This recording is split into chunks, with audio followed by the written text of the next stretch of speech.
Good evening, everybody! Welcome back. I am Original Dinosaur, aka Ben. This is my channel. We're going to play some games. Hope everyone's had a fantastic weekend. And a fantastic week last week as well, since I all saw you last.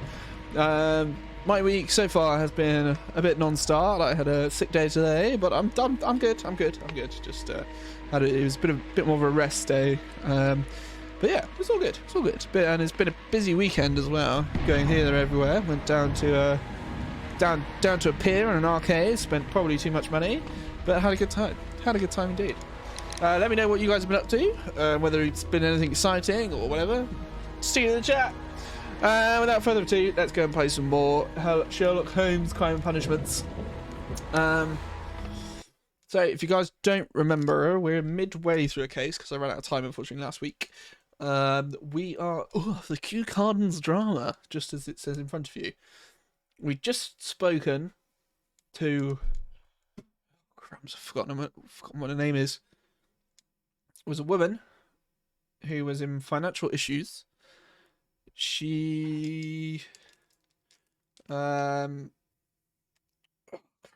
can't remember the links now. Oh, we're back.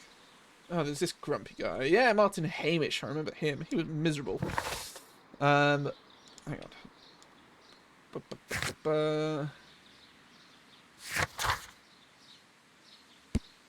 Who did we speak to? What's she called? I've forgotten her name. Let's just have a look at instructions. This might be a bit easier. White? Margaret White, that's right. That rhymed. Yeah. Margaret White, extremely poor, and was completely relying upon Montague Dunn, who's the guy who is dead, for money. We've also got Hamish, and we've got Albert. Albert's Montague Dunn's son. Albert Dunn. Hamish is this guy just here, but he's I'm not sure we finished chatting with Margaret, so I'm just gonna go see if there's anything else to say to Margaret, and then if not, we'll move on and see what the biz is.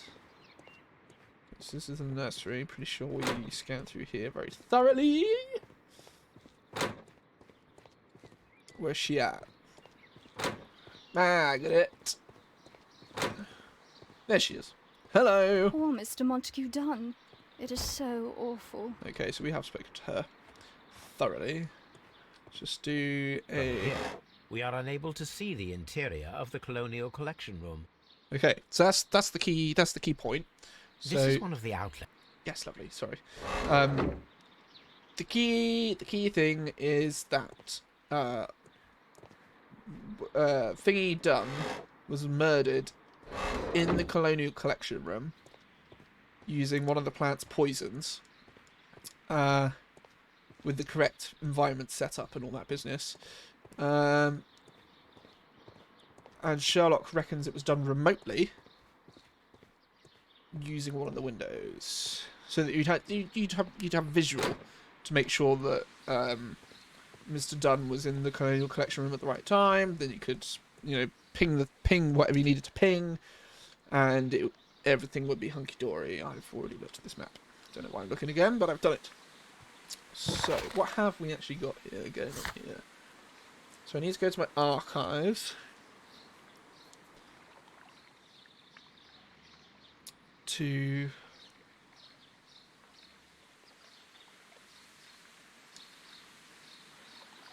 Let's see if we can see something about the June the 14th, 1889,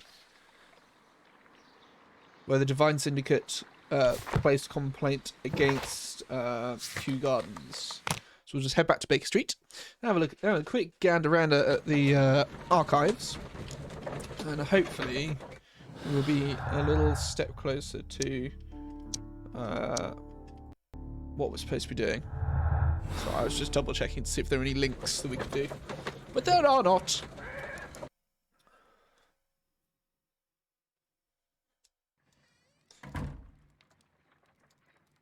There's someone here. Other than me and Watson. Is there someone in the room? Hello? That was weird. Did it just happen to shut from where I left it open? Okay. 1889. Scandal at the Divine Syndicate. The Strands. Scandal at the Divine Syndicate Club. The Divine Syndicate Club, followers of God King Truan, situated on 48 Grosvenor Street, Carlton Road. Prosecutors of plants and more, particularly trees, are currently the subject of an administrative investigation. The leaders of this organisation are suspected of financial malfeasance. It may be that this investigation will lead to charges of judiciary. Meanwhile, many voices have risen high against this inspection, denouncing the state. In fact, this private organisation, which has given its goal the defence and protection of nature, and which incorporates many persons of influence, including political representatives of the opposition party. Here it is. Intriguing. Okay, so And here is the Divine Syndicate's address. Perfect. It is time to find out what they have against Montague Dunn. Okay, so we can now go and see the Divine Syndicate. Lovely, lovely jubbly.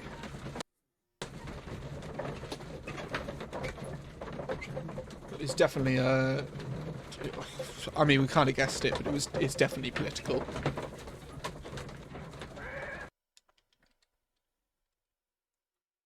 This place is beautiful, Holmes. Its atmosphere is remarkably soothing. Very oriental. Let us find someone who could help us. Oh, hello, looking at the sky.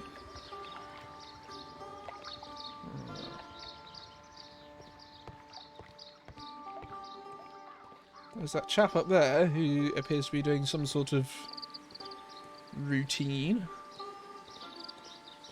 I'm not going to say what he might be doing, because I'll get it drastically wrong, and I'm sure someone will. He is called Guru. Is that his actual name? Good day to you, sir. My name is Sherlock. I am exalting the sap. A while can you wait? From the trace of elements and moreover from the quality of the ambient geotropism it depends. Therefore, please, mind my gravitropism. Its balance, do not disturb. Disturbed is most definitely the word. Completed is the symbiosis. Welcomed you are. To introduce myself, I shall. I am the Green Grand Mystic. Cool. The Green Grand Mystic himself. This is me. Who am I speaking to? We are two gentlemen who are extremely interested in the vegetation philosophy that is advocated by this establishment. Listening to you, I am. He speaks a bit like Yoda. I wonder if they intentionally wrote it that way. So he's got a dragon tattoo going on there. Got a pretty sweet mustache. Fingertip calluses. But very clean hands, must say. Oh, look. Palm injury. Acid burn. Chemical practice. Okay. Intriguing. We should like to take a look around, to immerse ourselves in the wisdom that emanates from here. It is a school of anastomosis, the divine scholastic syndicate for vegetation veneration and meditation. You may say, the divine syndicate, glory to the eukaryotic. Only true devotees, those whose hearts are ready to spermatophize in sharing of knowledge, are permitted to physically enter our vegetable kingdom and its wisdom. And to be permitted, you must earn it. Yes. I'm intrigued. What does spermatophize mean? Sorry, I just need to know. That's not a term that I've come across before. Define spermatophize.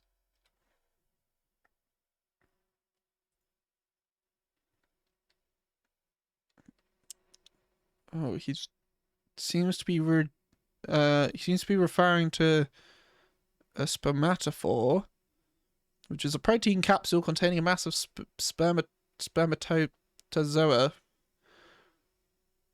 Oh, it is to do with mating. Okay, right. Well, glad we cleared that up. Oh, cool. I love this game already. Let's get back into it. Your pots. We visited Kew Gardens, and we found your symbols on their flower pots. Coincidence, I am thinking.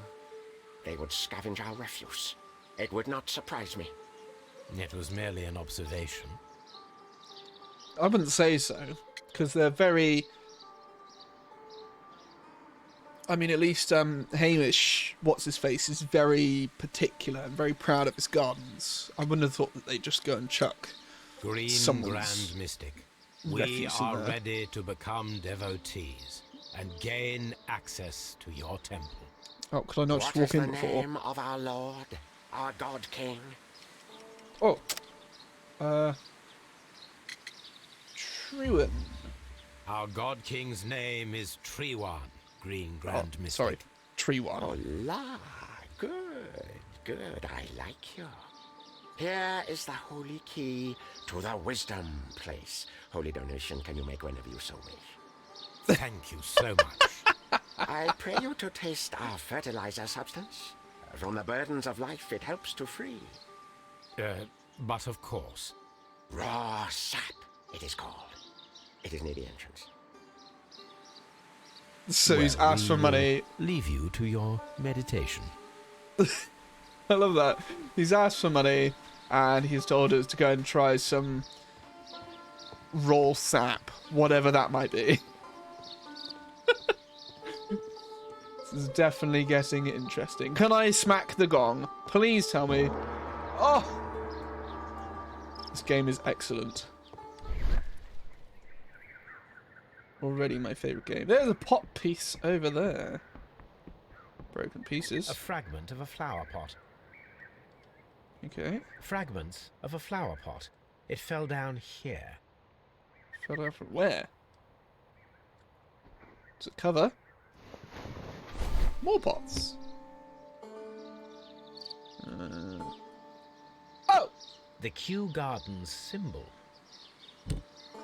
Coincidence? I think not.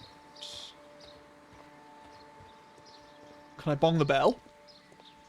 Oh, I cannot bong the bell. Well, I got to bong the gong, so, you know. I guess that's a step in the right direction at least. Oh, cool. So it's a nice little loop. Nice little loop. Sorry, guys. 2 seconds. Wow. Wow, wow.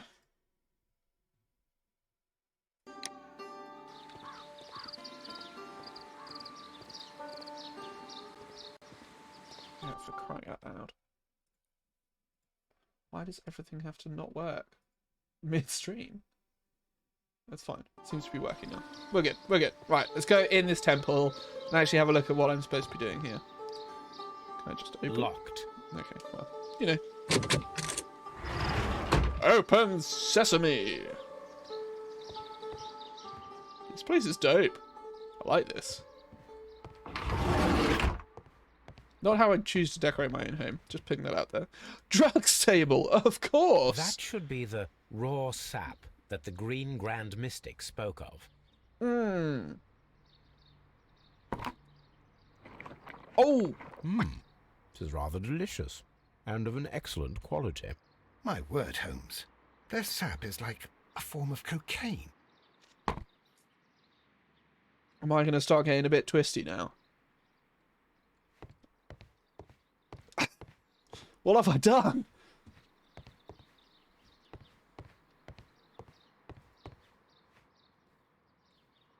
Benefactors. The list of plant friends and benefactors. Lawyers, well-known manufacturers, political leaders. No one on there that I know, though. Sherbert, Mackenzie, Spencer. No. Don't think we know any of those. This tree's pretty cool. I always like the idea of building a house around a tree. Who are you? You're very well dressed. Who's this? This must be Treewan, the Divine Syndicate's god. How adept of you, Holmes. This door is locked, but I can try to open it. That's probably... Oh. Is that a good idea with that guy there? I mean, you know, do as you must. How do I... switch. That's what I want to do. So I reckon that probably fits in there. Like that. That is not a good fit. So if I pull that out...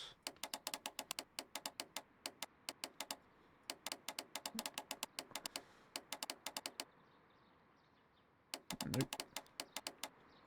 That can't be right. Is that correct? If I do that, then we go to this piece.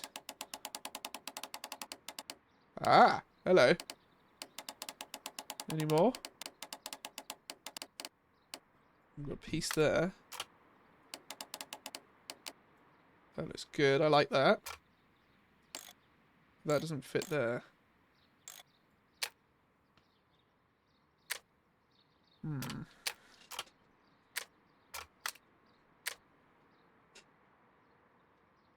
How do I rotate more? Let's try a different section. Let's go for... Let's look here. This looks good. I like this. Okay, so that looks right there. That looks correct. I like that. Let's see if we can solve this. Is that supposed to go in there like that? That looks good. I like that. Hey! There it is. Oh, took me a minute. Is he going to flip out? He's not going to flip out. Maybe we should talk to him. Praise the grand tree. Praise it. Never mind. Cool. I guess. Bye. It's a bit hazy in here. A bit dark. These instruments are used for smoking opium. Surprise, surprise. What's that? Raw sap, as they call it. Chemistry cupboard. Alkaloid?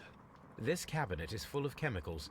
They are the same as the ones we found in the laboratory at Kew Gardens. Okay, cool. That's an object of interest. That would be enough to perform the most difficult of chemical experiments. What else we got A here? vast amount of opium. Okay, so I get the sense that this was about a lot more than just plants. This appears to have been about drugs. Quite possibly? Maybe? Probably? Drugs seems to be a heavy theme here. That is a cage. What cage is that? Hello. Hello. That's caterpillars. Caterpillars. They are raised as food for certain plants. Let's take them. Oh! Oh, I took them all. Okay. How odd. What else have we got here? Got another cage. Hello. A tropical plant. Nothing of interest. That's a Venus A flytrap. tropical plant. Nothing of interest. Can't remember what that one is. Don't know if I actually knew what that one was. What have we got here? A That's tropical plant. Nothing of interest. also a Venus flytrap. A tropical plant. Nothing of interest. Looks like a miniature tree. It looked a little bit like a bonsai tree, but I don't think it was. Someone with plant knowledge, correct me, please. A tropical plant. Nothing of interest. Is that A that tropical trumpet plant. one?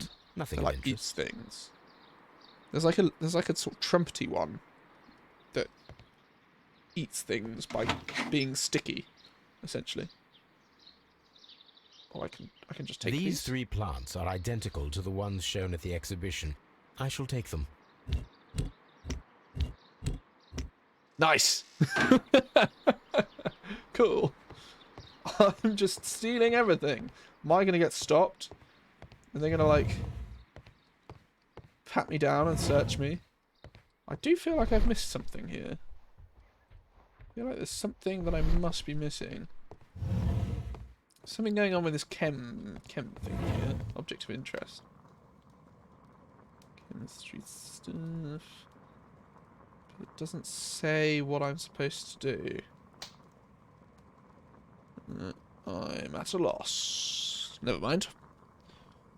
Well, I will probably be coming back here, to be honest.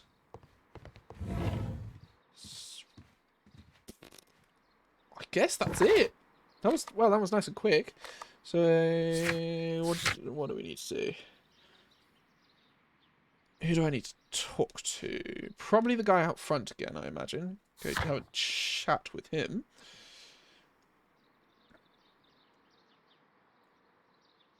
Oh, I wonder if those plants I just picked up are the stolen plants. That could well be the thing. Oh, we're gonna get Toby. Oh, I forgot we could get Toby. Okay, well, the Divine Syndicate is concealing large amounts of opium. Hello, Guru. Do you have friends at Kew Gardens? None. Not worthy there. Park, Kew Garden symbol, branded flower pots, keeps Kew Garden. Branded flower pots, maybe? Damn it! That did not go as I planned. Do you have friends at Kew Gardens? None. Not worthy there. We got this, Okay. Symbol on a broken bar. Which one? Which one do you want? Do you have... None. Not worthy there. Tim! How's it going? Kew Garden symbol? Oh! Nevertheless, we have seen Kew Gardens flower pots in your yard. How could they happen to be there? Magic. What? Our sacred place you permitted yourself to search. Well, sir. Sacrilege. No, really now. There was a theft of plants at Kew Gardens a matter of days ago, and we believe the pots we found here may be connected with it. Please tell us, were you involved? No. Those plants were ours. They had stolen them from us. How so? Their director, Dump, I believe.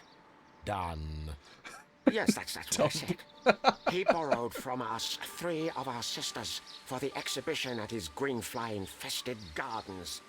But he never gave them back to us. Excuses and imbecility. So we went in and saved them. I see. So, if you stole those rare plants from them, then it means... Ah, I get it. Bravo, Holmes. I think the case is solved. No, we did not steal. We saved. Well, as a matter of fact, we were unable to find our 3 plants. I beg your pardon. And yet you took all of the exotic plants from the stand. They had disappeared. It was the least we could do. They stole our sisters, and so we stole theirs. Well, we will leave you to your meditation. Intriguing! Good, baking bacon and cheese bread. That does sound very good. I am rather jealous, I must say. Okay, right, what have we got going on here? Deadly plants stolen, missing deadly plants, Divine Syndicate thieves. So, Sect stole everything. The Divine Syndicate stole all the plants from the exhibition, including the deadly species. They could have used them in order to murder Montague Dunn. Or partial theft, the Divine Syndicate stole all but the deadly plants from the exhibition. Okay, what else have we got? No. Okay, well, none of those links, so we've still got lots more to find. This is turning into quite the tricky case. Still got some more people to meet, it seems. Right, we need to get Toby and take him around the lab. So let's go and get Toby.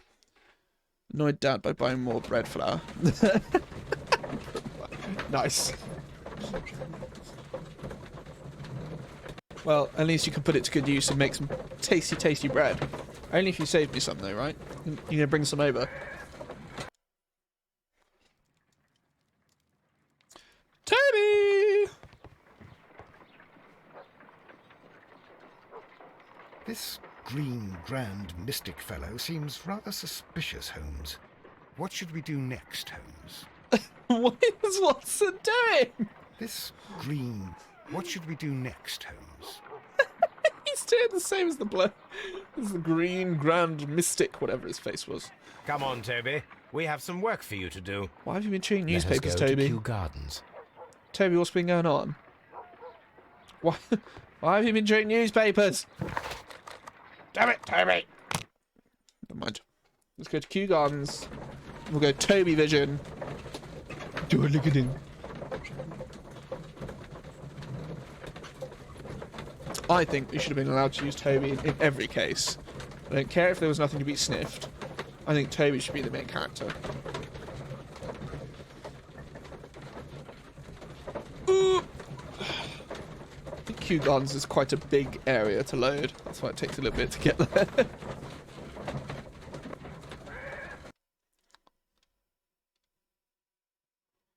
My poor computer. Let us take Toby to the laboratory. He will pick up the scent of this mysterious substance. Let's go.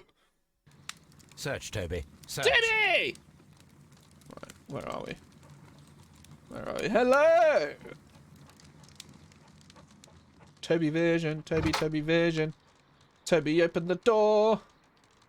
'Cause he's a magic dog.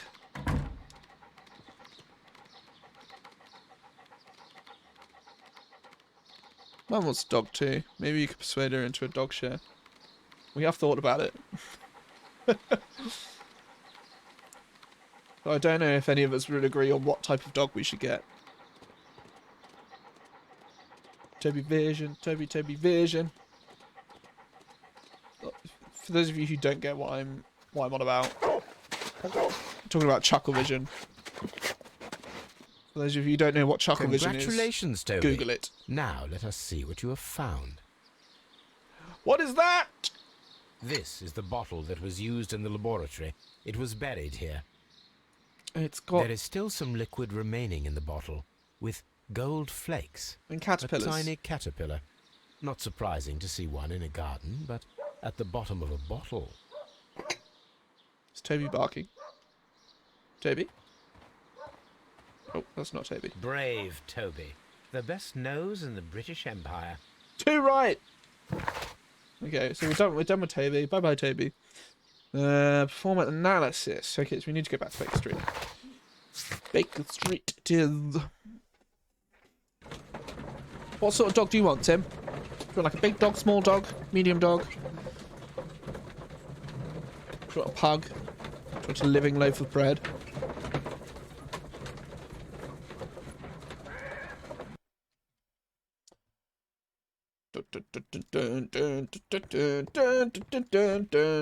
Watson's still doing his meditation. Analyze the Let us liquid. determine just what we have found here. Let us pour liquid from the bottle into a test tube to perform an analysis. That sounds like a good idea. This is the bottle that we found hidden at Kew Gardens. Let Okay. us use a pipette to take a sample of the liquid and fill a test tube. Sorry, forgive me for being an oaf to just tipping it into a test tube, because that's a bad idea. Don't mind. Not a Chihuahua or Poodle though. I think that's fair. Chihuahuas are yappy and Poodles are very snooty. Test the tube. A colorless, water-based liquid. Cool. Quite a strong floral aroma. Must be perfume. Taste. Is that a good idea? Holmes? What are you doing? It has a bitter taste. Am I What if gonna- it's poisonous? Did you ever see poison stored in enormous jars like that? Anyway, there is a doctor nearby. So what do you think it is? It is some kind of organic compound. Let us vaporize the liquid and see what happens. How about me? I don't really know what sort of dog I want. I've always wanted a big dog, but I don't know. I'm starting to see the benefits of having a slightly smaller dog.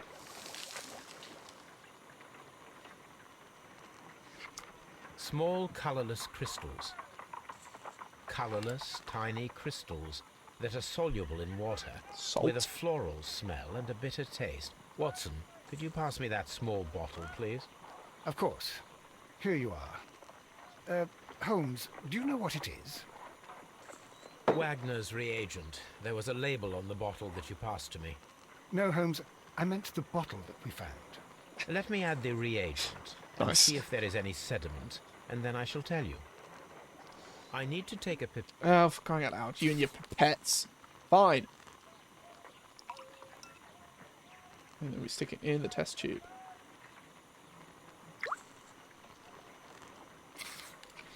It's red! Red sediment, just as I suspected. Does that mean it's This liquid Devonian is of soil? organic origin. It contains some alkaloid. Most likely it is unstable, and that is why there is a quantity of gold dust to prevent contamination. This mixture is probably a fertilizer. Someone was carrying out unusual experiments in the garden's laboratory. Intriguing! Cocker and Springer Spaniel would be fun, especially with the new one. Yeah, it would be. I think a sausage dog could be fun as well. Poisoning, suspicious ingredients. Set up the alkaloid from the chemical bodies in the caterpillars to perform the experiment. Deadly plants! We could do that. Something I need to do that now. According to the deadly plants information, in order to perform our experiment, we will need fertilizer and food. Caterpillars should do nicely. Evidence required.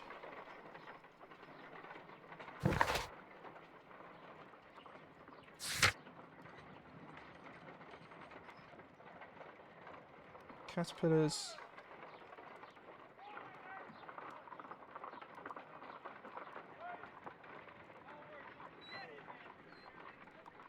Oh right. Oh, they had. Oh, sorry. They had the alkaloid at the Divine Syndicate. So hopefully I can get that one. No, not a sausage dog. It would have many health issues. Dogs, all. I mean, okay. Don't get me wrong. Some dogs are obviously slightly on the healthier side than others. But all dogs have health issues. It's just what happens. They get old. Older than we do. Older? No. Older faster than we do.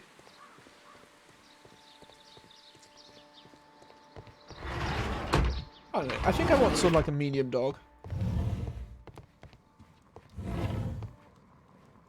Alkaloid? This substance is an alkaloid, the same as in the bottle we found in the bushes at Kew Gardens. Indeedy Perfect, do. Watson. We can begin our experiment. Yay. Back to Baker Street.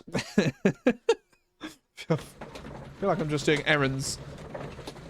Did I have any other Do I have any other links I can do? No. That's it. If I click this one.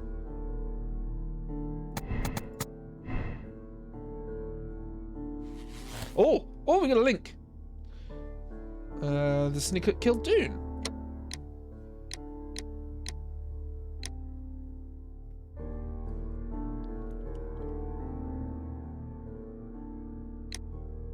Interesting. Okay. Well, I think there's probably more to this than that. It says a Cavalier would be good. Cavalier would be fun. What about a Corgi? Love a Corgi.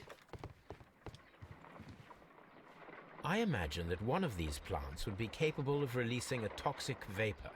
I need to find out exactly how it could be done. I shall begin now. Watson, if you are at all optimistic to have dinner this evening, then I'd recommend that you put on the gas mask. He's a funny boy, isn't he? Alright, pin. What do I do with this? Stab something. Okay, well, we'll work left to right. Oh. My word. It shot a spike at me after I stabbed it with a pin. How rude. I imagined that its reaction would be ferocious if I increased the strength of my attack. Do it. My word. Oh. Okay, fine.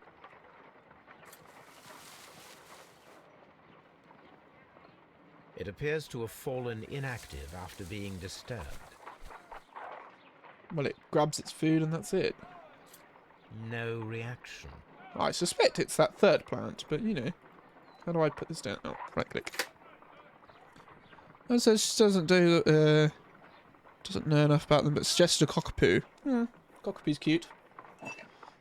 What do I do with this? I just pour it on.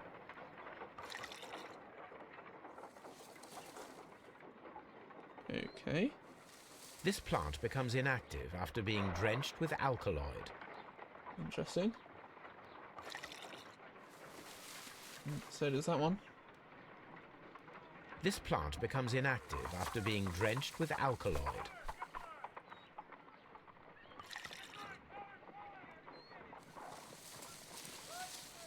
It appears to open after being soaked with alkaloid. Okay. And then the caterpillars. I have a caterpillar. Oh! How interesting. What a strong and effective defensive mechanism.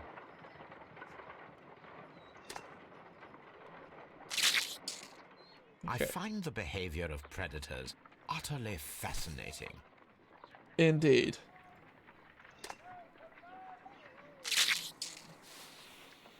It closed again. I believe I saw a small cloud of gas. I wonder what secrets this plant is hiding. Perhaps if we agitate it to a greater extent whilst it is opened, it will reveal a little more. I am interested in what might occur if the prickly plant should shoot at it. Okay, can I... Oh, I can move them! Okay,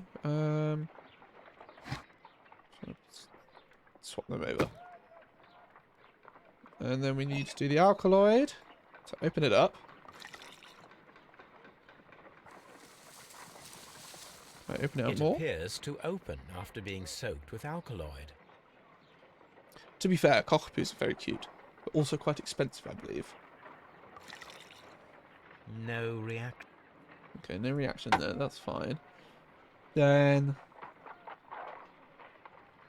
So I'm guessing if I stab it with a pin, it's not really enough to do very much. So if I put a caterpillar on here... Did I get it? That was quite severe. Toxic gas with spores. Extraordinary. And the puzzle is solved.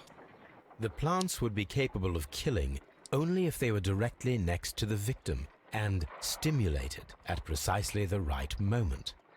Let us take our caterpillars to the Colonial Collection Room. We may see things more clearly there. It is too early, Watson. Our suspects will be there. Let us investigate Kew Gardens one more time and ask some questions. It's too early. Okay, so what have we got? Okay, so these link. So, sex scheme. The Divine Syndicate left plants at Kew Gardens in order to murder Montague Dunn at a later date. Or, the sex is not involved, someone stole the deadly plants before the Divine Syndicate were able to. If we're going off this basis, no links.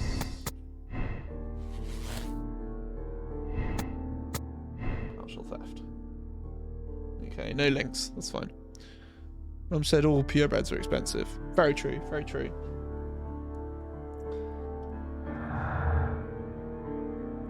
Deadly precision. White studies. Ooh! White's lack of experience. The knowledge Miss White acquired at the university might not be enough to guarantee the correct reaction of the deadly plants. Or, Miss White has the biological knowledge to simulate the deadly plants. Okay, so she had that.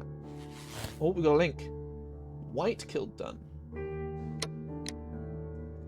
White killed Multiple Dunn. Her professional ambition and personal situation have been damaged by the breakup with Dunn.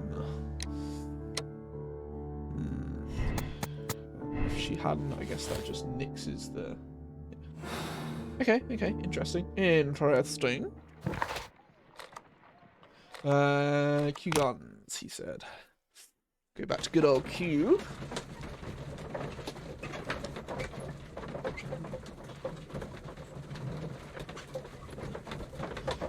Dun, dun, dun, dun.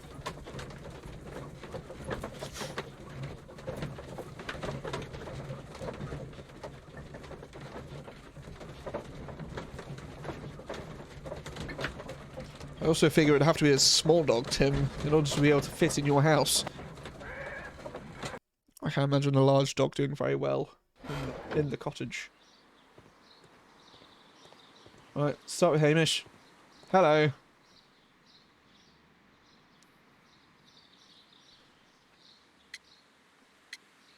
4 tons Can you death. tell me if you saw Mr. Montague Dunn on the day of his death? Yes, of course. I met him, and we went to see Albert, his son, at around 9:30. He appeared quite calm. What were you doing on the morning of the accident? After paying multiple visits to Albert, I had a little talk with Miss White. Then I returned to my desk to complete some paperwork. Suddenly, I observed that Mr. Dunn was not feeling well, so I ran immediately to fetch Albert. I clearly remember that it was around 10:30, for I was late that morning. Thank you, Mr. Hamish. We shall continue our investigation. Lovely. Lovely, lovely, lovely. Let's go chat with Albert, since he should be just in here, I think. Is it this one? Albert! Hello. Your father's death does seem highly suspicious. What were your movements here on that day? Suspicious? Well, I was working in the seed house, taking care of Lysa something, or Lear Pontus, or... No, wait. Ah, these Latin names. And I spent so many hours trying to memorize them. Did you see your father that day? Yes. He came here with Mr. Hamish for his weekly visit. There was nothing unusual about that. And then? Nothing. They stepped out to the backyard. It was perhaps 20 minutes before 10 o'clock. Then about 10 minutes later, I saw my father heading for the dry tropics room while Mr. Hamish returned here. And Mr. Hamish and Miss White, what were they both doing that morning? Mr. Hamish visited me a couple of times. I also saw him returning from talking with Miss White, and that was at 10 minutes past 10. But then he ran back here to me to tell me that my father was feeling unwell. We hurried across to the water lily room, and I found my father lying dead on the floor. Oh, my God. Oh, dear. Thank you, young man. We shall see you again soon. Hang on. So, I was only half listening when Hamish was talking. There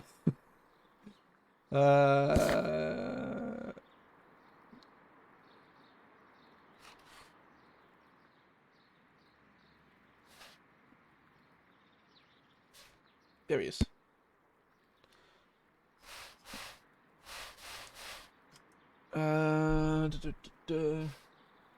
Of course, met him son, went to see him at about 9:30, appeared quite calm. After paying multiple visits to Albert, okay, that makes sense. I looked talk with Miss White, that's fine, then I returned to... Okay, so that matches. Suddenly I observed that Mr. Dunn was not feeling well, immediately went to fetch Albert. Clearly remember that it was around 10:30, before I was late that morning. Okay, so... was there a reason? Was there a reason he was late?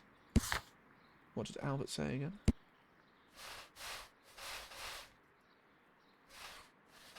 So he said...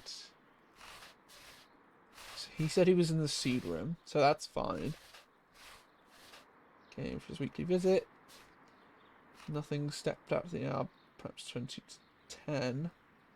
That sort of adds up. Mr. Hamish returned here, went to the dry tropics room. Mr. Hamish, Miss White. It's me a couple of times. Yeah, this is big brain time. Mum would be cool with a medium dog and his big brain time. Yeah, sorry, I'm just trying to make sure it all adds up.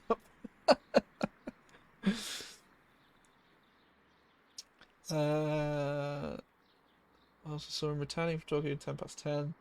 Okay, so currently all adds up. Let's see what Miss White says then. Miss White? It'll be faster if we go through this way. Kapow! It's me, Sherlock Holmes. Here to solve your day.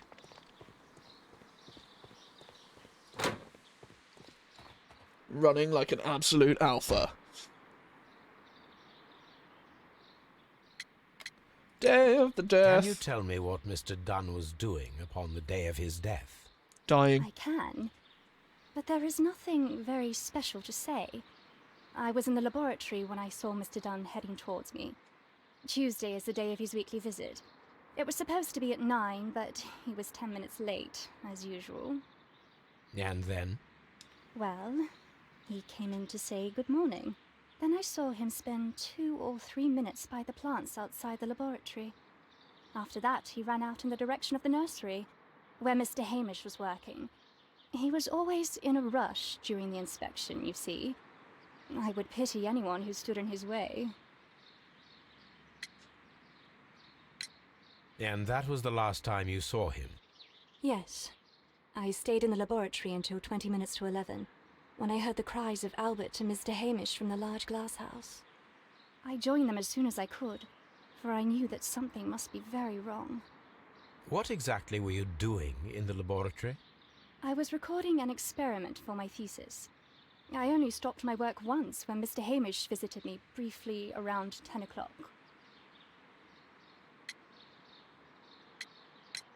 You say you were recording an experiment when the tragedy occurred. Might I listen to the roll? Certainly. Please do. You will find it in the laboratory. It is number 320. Thank you, miss. Does that add up? Everyone has gone, Holmes. The way is clear. Okay, great. So sorry, I got an itchy ear. Oh. Does that add up, what she said, with everything?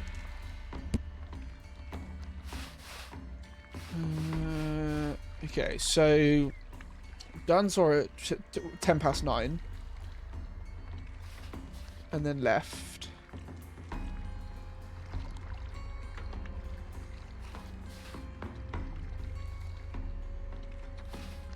$10:40.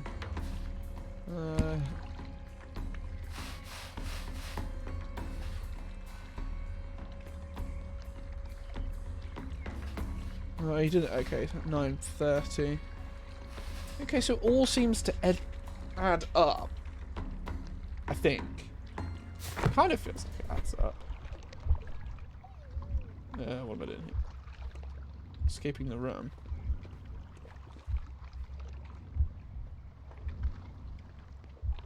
Oh, right. Oh, I see. Hello. Well, it's going to be inhaling the spores would be number 1. And then escaping the room. So, whatever specific thing happened over there.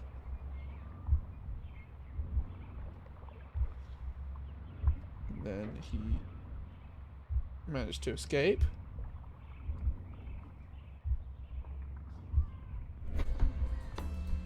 That was it? When Montague Dunn was standing close by the plants, the caterpillars were released and caused the deadly spores to activate. Panicking, and likely already half asphyxiated, Montague Dunn started back and knocked over the bust. He rushed to the door, but it was locked. He had to force it open with his shoulder. We already know the outcome. Montague Dunn collapsed and died not far from the pool. Okay. Well, it is time to perform our experiment on the ventilation system.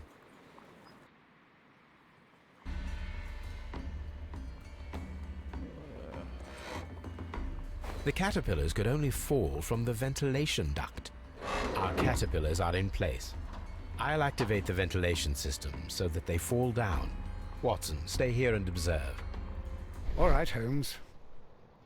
Okay, so I need to follow that.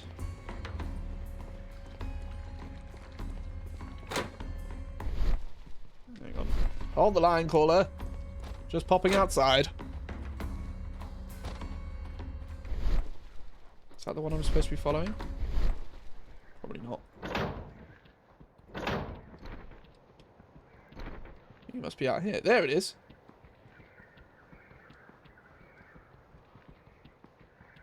Oh. Nursery. Through the nursery. Is that an oh. Is that an activation point? Can I use that?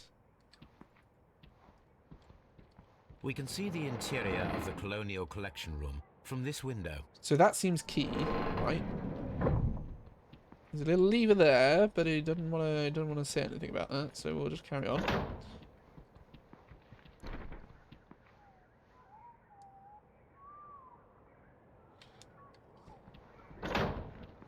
It goes all the way to the seed house. Through the seed house. Oh, and all the way back to here. Oh, I could have just worked this out. The power is on. Lovely. The engine cannot be started whilst the transmission is active. The engine has started. Okay, and then on. The ventilation system is working. Lovely. So now what? Now I guess I follow it back. In through the seed house. So you can't. Excellent.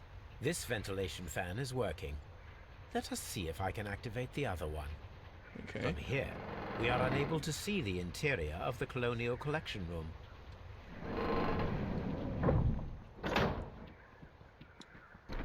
So in the nursery, you can see the interior of the Colonial Collection Room, and there's a ventilation lever. I don't know if that. I'm assuming that's what that means. Perfect. Now I just need to find Watson to check the result. It works perfectly, Holmes. Bravo. Now, if you could just help me to get rid of these caterpillars. Perfect. Now we know how the murder of Montague Dunn was carried out. By They're all over activating Watson. both Albert's and Mr. Hamish's fans. But only from Mr. Hamish's workplace would it be possible to see when Montague Dunn entered the Colonial Collection Room. So you could just have one running already though. There's deadly precision ventilation used. Hamish's opportunity. Martin Hamish had the opportunity to stimulate the deadly plants in the Colonial Collection Room. As a biologist, he would have understood the technicality of how to do this. Hamish is guilty. Martin Hamish could be the killer. And he had the opportunity to steal the divine signature plants and stimulate them from his workplace directly after he had locked Montague Dunn inside the Colonial Collection Room. Arrest Martin Hamish.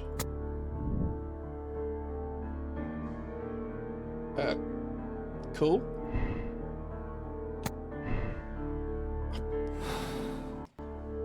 I guess we just...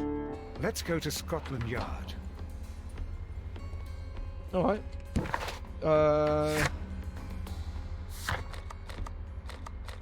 It made a conclusion for us. That made life quite easy.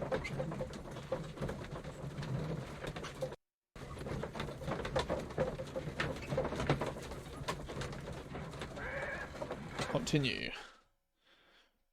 Martin Hamish. Lestrade, where are you? Lestrade. Anything? Oh, no, nothing extra. Staff room. Lestrade, where are you? There you are. Hello. Inspector, I believe that Martin Hamish is guilty of the murder of Montague Dunn. Aha! I knew it. I'll send the lads around to arrest him. Very good. I shall wait to hear from you. Okay, so what more is there to be done? Do we get to interrogate him? Where are we going? Did we leave? Is that it? We're going on holiday? Holmes given up.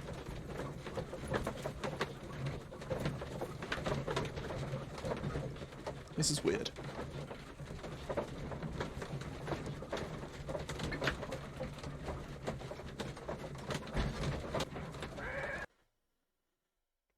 Okay, where are we at? Travelled somewhere? Inspector, I came here as quickly as I could. Martin Hamish is in the large glass house. There's no need to hurry. Have you arrested him already? Is he just... Okay, we have arrested him. Mr. Holmes? Mr. Holmes. In the large glass house. Alright, let's go and have a look.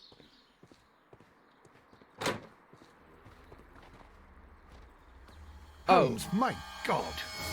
Yes, we found him like that. Our messing around with the ventilation system didn't go unnoticed. Mr. Hamish realized that we knew. Oh. Inspector, could you arrange the body, please? I should like to examine it.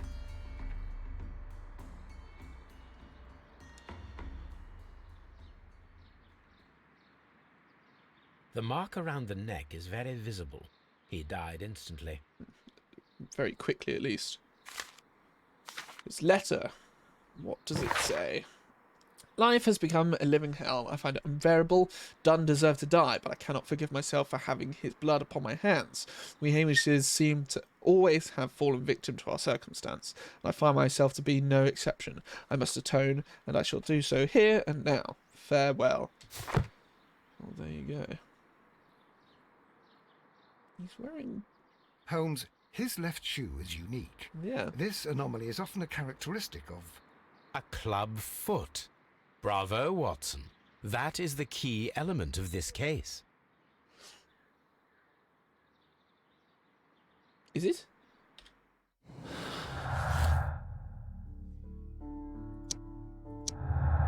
Hamish's confession in a club foot. Hamish acted alone. Martin Hamish was unable to run due to the tibial torsion of his club foot. Therefore, we should find out if he had sufficient time to lock the door of the colonial collection room and activate the ventilation system. Ventilation system. Did he have an accomplice? Ooh! Talk to Lestrade. Discuss with Lestrade the possible impact of new clues found on the body of Martin Hamish. Ooh! This is why it allowed us to capture Martin Hamish so quickly. Can I say capture? Hang on. Hold the line. Oh no, they're not linked, are they? Albert's lack of experience. Albert is not very good at botany. It is doubtful that he could have learned how plants might release their deadly spores. Or Albert had the biological knowledge to stimulate deadly plants. I kind of doubt that. But, you know, it's what it is.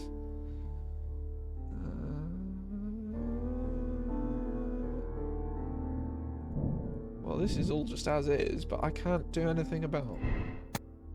I can't do anything about Albert.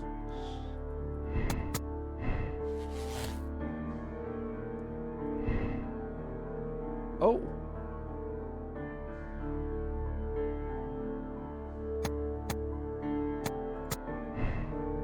So, it must be... No? I'm really confused. Wait! No, okay, never mind. What if they are involved? No, okay. Maybe this is not working because I'm not far enough in the case yet. Okay, fine. We'll talk to Lestrade. I thought maybe I was going to be able to solve it then and there, but obviously not. Lestrade! Something about this rings very oddly. Why do you say that, Mr. Holmes? Why? Because of Mr. Hamish's club foot. Oh, I deserve to be kicked from here to Charing Cross. I should have noticed it. But, Mr. Holmes, I can't see why. No, I don't suppose you do. You must recall that Mr. Dunn was locked inside the Colonial Collection Room by the murderer. If it was Mr. Hamish, he would have had to run up to his workplace to trigger the fan situated above it, taking into consideration the condition of his foot. Well, it is still possible. Big brain. Perhaps, but it is rather strange that such a person as Mr. Hamish decided to base his plan on the speed of his gait. You mean to say that somebody helped him? So the Indeed! suicide is questionable? Correct. Mr. Hamish accuses only himself in his letter, and so the investigation stops. Possibly an accomplice, then? That idea had not occurred to me, Mr. Holmes. I have another idea, Inspector. Thanks to the testimony that we have collected, we are able to rebuild the events as they took place that day. With a timeline, such as we did in the Jack the Ripper case. Precisely. Okay. So what The do I map need at to the do? entrance of Kew Gardens should help us with our timeline. Let's do it! Okay, I don't have to walk there. Let us analyze the facts and statements so that we may recreate the events of that morning. Oh, this is what I was trying to do, but we can do it properly. Okay, so Martin Hamish and Montague Dunn went to meet Albert in the Seed House at around 9:30. So, what do I do? Put that there. Albert meets Montague Dunn at the Seed House. Okay, so that's around 9:30. What have we got here? Dunn is in the dry tropics room. It was around 20 minutes to 10 when Hamish and Montague Dunn went out to the backyard. After 10 minutes, Dunn recommenced his inspection and entered dry tropics. Okay, so 20 to 10. So 10 to 10 should have been in the dry tropics, right?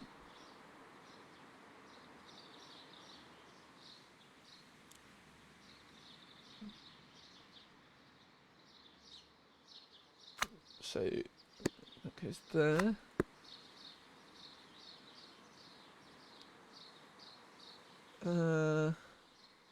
Master Hamish had a conversation with Miss White at 10 o'clock.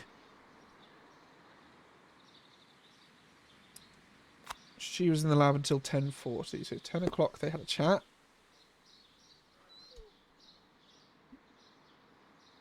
"10:40 she joined them in the greenhouse.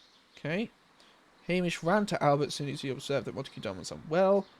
Which was around 10:30.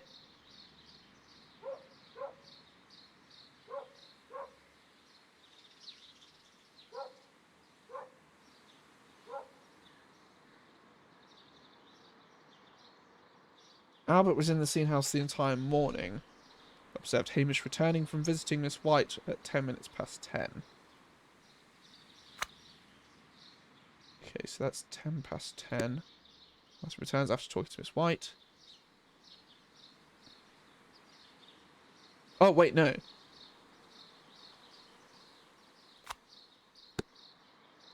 Albert saw Hamish returning from visiting Miss White.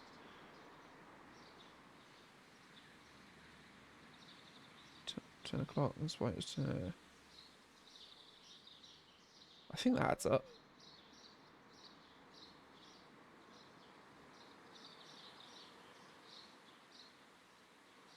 Observed Hamish returning from visiting White.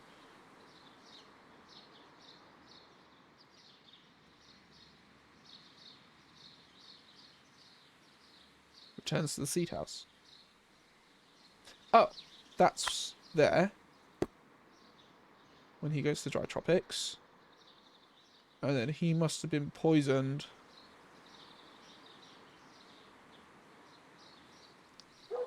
He must have been poisoned about here. Is that right? Well, he saw that he was unwell at 10:30. Let's try that.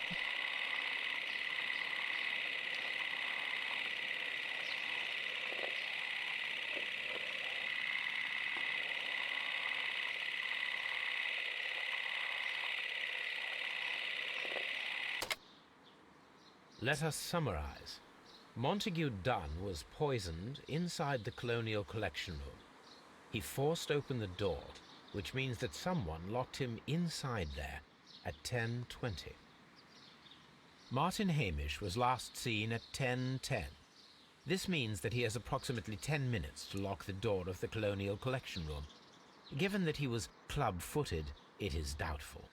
Albert also has 10 minutes to lock the door of the Colonial Collection Room, which is quite enough time. Miss White was last seen at 10 o'clock, which means that she had approximately 20 minutes to lock the door. More than enough time. Perfect, Watson. Now, let us ascertain who assisted Martin Hamish in killing Montague Dunn.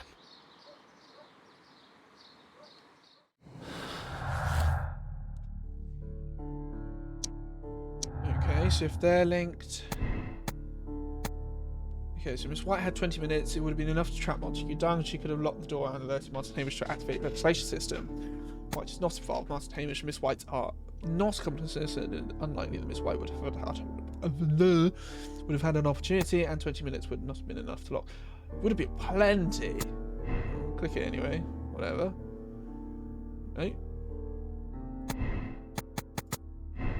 Like that? No? I'm not quite sure. What if it's all three of them?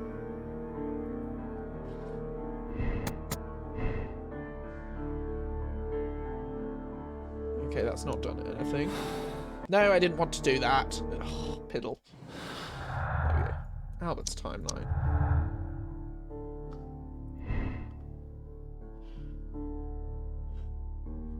So Albert is not involved. Martin Hamish and Albert are not accomplices, and it's unlikely that Albert would have had an opportunity, and 10 minutes would not have been enough to lock the door of the Colonial Collection Room. Albert was Martin Hamish's accomplice. 10 minutes would have been enough to lock him in. Yeah, blah, blah, blah. Okay, so they do clash. So White is an accomplice. That feels more likely. As much as Albert would be angry.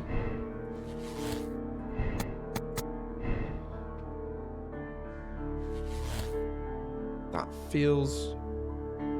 This does not feel likely.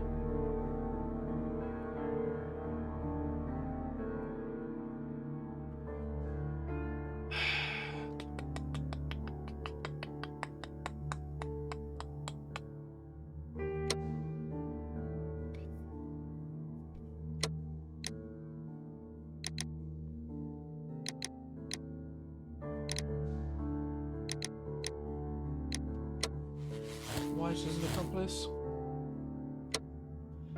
Mark White was Martin Hamish's accomplice in killing Montague Dunn. Her professional ambition and personal situation would be damaged by the breakup of Dunn.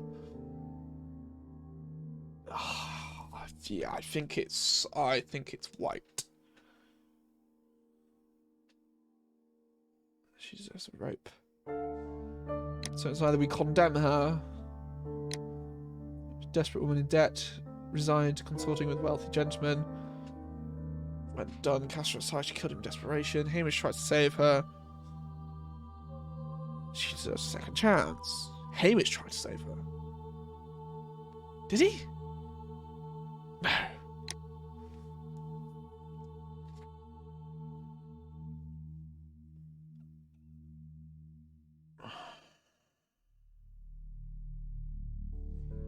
Would she... Hang on, continue a second. Was she to gain anything?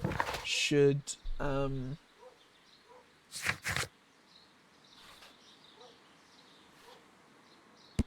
he die?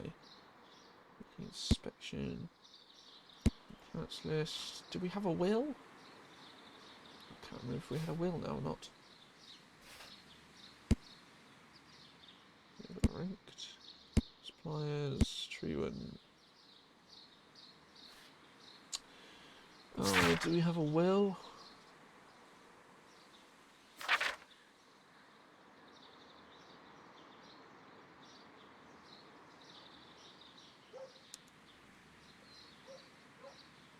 She's begging her parents for money.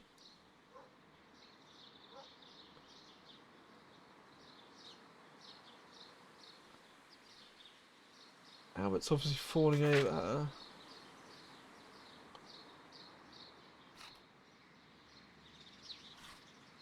Break up.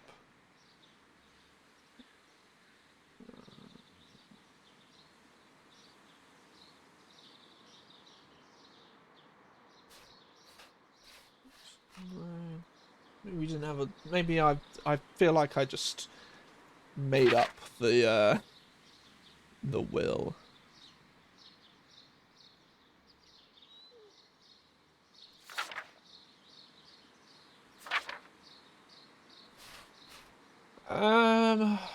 Oh.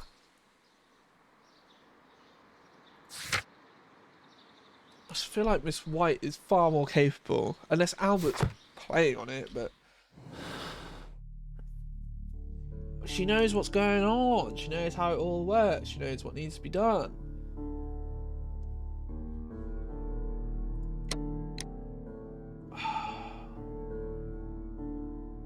I feel like it's got to be her. She had, as much as Montague was not good towards Albert, I just feel like Miss White has more of a motive. Did she write anything towards Montague? That's Hamish's regret. What did it say here?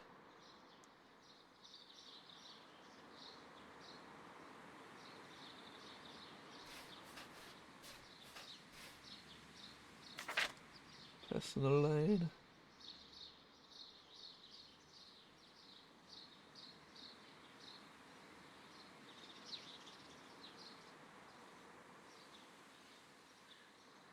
Yeah, to be fair, she's being pestered with like receipts like that.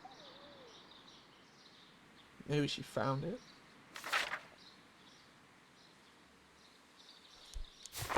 I really think it's Margaret. I just don't think Albert could pull this off. Ah, please be right. I mean, if it's not, I'm just gonna go back and correct it. But you know, was I right? I hope so. And I condemned her because I think she is quite a dangerous woman. But Holmes, how can you be certain that we'll find Miss White here? It is obvious, Watson. Just use your brain. I am using it. I do use it.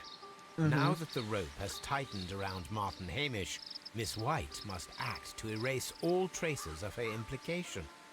After the suicide of her accomplice, there is one final trace remaining: the deadly plants of the Divine Syndicate. She will be there. Very good. Shall we go? Just one moment. Now listen to me, Watson. I shall see her alone. You will conceal yourself behind her, quietly. Whatever are you planning? Just jump her. Nothing spectacular. The impulses of women have always been a mystery to me. But she is a bold one, and so we must be cautious. All right. You can count on me, Holmes. This is when we walk in and find Albert, not not Margaret. Mr. Holmes, good day to you. You do not seem surprised, Miss White. Well, I was expecting you. Not for too long, I believe. So please tell me, as it is still unclear, who planned the murder? Was it you? You were wrong, Mr. Holmes. It was Martin Hamish, then. You managed to convince him to take on a more prominent role. You could not be further from the truth. You think that you can fool me? You don't care what I think. It is difficult to care about someone who is capable of pushing a man to his suicide. Was I wrong? It is over, Miss White. The police will be here any minute. Over, perhaps. One moment you were here, and the next, you were on the other side. The other side? No! Stop! Oh snap! Quick time? I beg you not to do this, Miss White. Don't come any closer. She's gonna poison herself.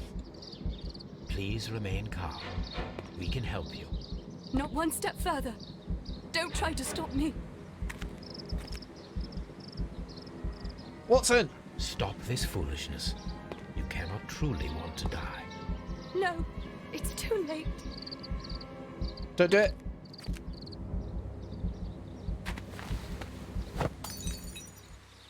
Did I do it? Well done, Watson. She was not faking. Miss White, you have no right to take your own life. Dr. Watson? Did you just save me? Or worse? Worse, definitely.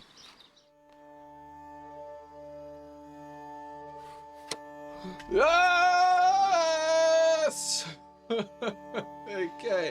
I mean, her behaviour sort of heavily indicated that she was correct.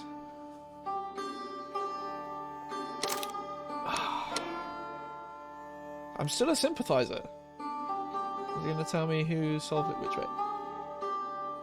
Come on, you can tell me. Is he going to tell me? It's probably not going to tell me, is it?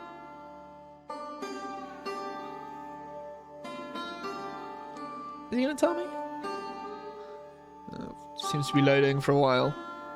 Come on, give me something.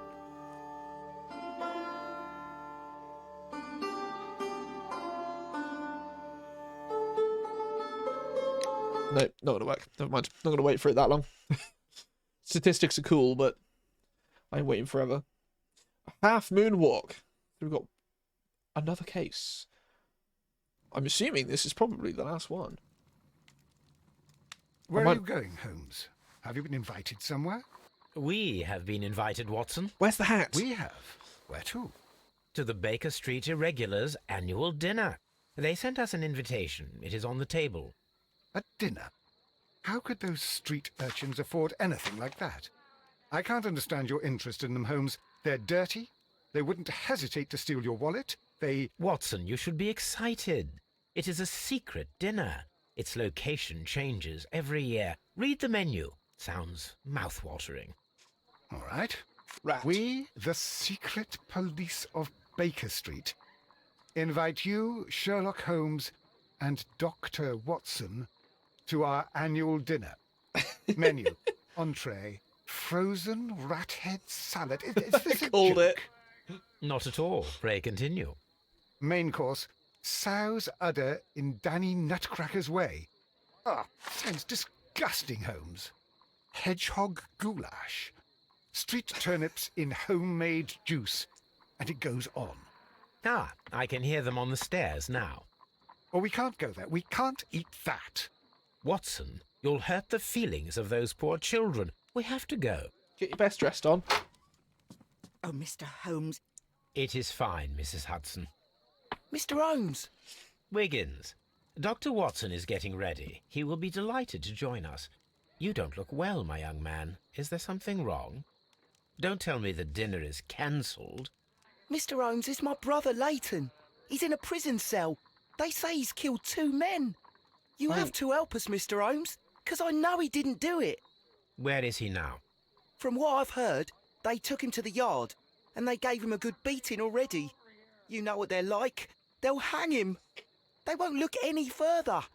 Holmes, we have to help him. And forget about the dinner? Wiggins, I'll take the case. You're fantastic, Mr. Holmes. I'll be waiting for you at the crime scene. You'll be there, right? It's on Half Moon Street in Whitechapel. Very well. Let's go and have a look. Half Moon Street. Let's go. Interrogate Leighton and inspect his belongings. Well, we'll do that. But we're not going to beat him senseless. I quite often forget how poorly children were treated back then. And they put things like this in a video game, which is absolutely fine. I don't have a problem with it. It's accurate. They put things like that in the video game. It's just like, whoa, that's actually a thing. Oh, he's holding a lantern. That's actually a thing. Oh, hello. Locked. Oh, surprise, surprise. Locked.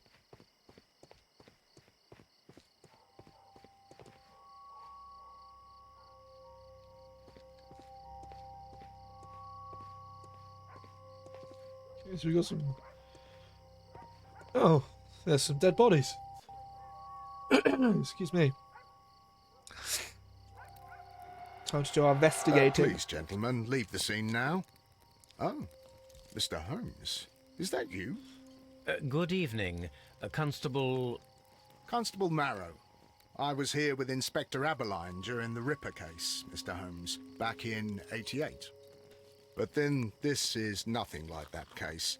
With this one, we've got the murderer, the weapon, and the statements, which speak for themselves. Of course, Marrow. But you know that appearances can sometimes be deceiving. You spoke of statements. You have witnesses? Well, I was there, so I gave my own statement. And then there were two other witnesses who said they saw the killer Chapman. Mr. Turner, a gentleman who lives in that flat over there, and Polly Powell, a flower seller, who was over at the far side of the street. Who were the victims? The two men here, both shot. The stab fellow was Brian Vercotti, a well-known ruffian. The other, Kenneth Butler, a jeweller by trade. It's an odd pair to kill. So, Constable Marrow, I should be delighted to hear your testimony. I was standing at the north side of Half Moon Street. That was the side that you came from. But you would have been unable to observe this part of the street, where we are standing now. That is correct. But I saw the two victims slowly enter Half Moon Street, and then shortly after, the fireworks started. A few minutes after that, the fellow Chapman rushed towards me and ran into Half Moon Street. Please continue. I didn't pay attention, but suddenly I heard a woman's cries and police whistles on the other side of Half Moon Street. I rushed over there and I saw the two dead bodies on the ground. When I reached Whitechapel Street, I saw Leighton Chapman. He'd been caught by two police constables. Did you hear the shots? I didn't hear any shots. The fireworks were all over the sky. They were so loud I couldn't hear anything else. Oh, he actually meant fireworks. I didn't... It took me a minute. I was like, I thought it was talking about like a kerfuffle or something. What were the fireworks in honour of, Constable? Well, today's Queen Victoria's birthday, Mr. Holmes. Whoops. Yes, I appear to have lost track of the days. It is May now, of course. Constable Marrow, what else caught your attention while you were running through Half Moon Street? I saw nothing but rats, and I took the time to light every corner with my lamp. Did you happen to look up at Mr. Turner's window when you were on Half Moon Street at that time? Yes, I saw that the window was open, but no one was there. It was dark in the room. So how would Constable, your statements have been of great value to me. Well, absolutely. How would he have seen what went on if he wasn't in the room? Okay, what we got? A tattoo from Westgate Prison. Vercotti must have done some time there. Okie dokie. He tried to stop the bleeding with his hand. Death was not instant. Ugh. Never good. The bullet penetrated his stomach. A dreadful wound. Ouchies! Head. Brian Vercotti suffered greatly. What a terrible way to die. Indeed. What about the other chap? Kenneth Butler. Chance they shot each other? Oh. The bullet struck his head. This man didn't stand a chance. Indeed he do. Left pocket? A key. This is an ordinary key. I wonder what kind of door it opens. Door to a shop. Key to fortune. Got a little plates. Stuck object. Piece of wood. A piece of wood that has stuck between the cobblestones. Let us take a closer look. It's like a piece of dowel or something. Or the end of a chair. This shard of wood is quite new. Depends how big the wood is. It must be quite small to be stuck between the cobbles like that. Excuse me. Anything else It would to say be on the my matter? pleasure to assist you with your investigation, Mr. Holmes. A fairly long pole with a forked end. A fairly long... I bet you it's missing its tip or something.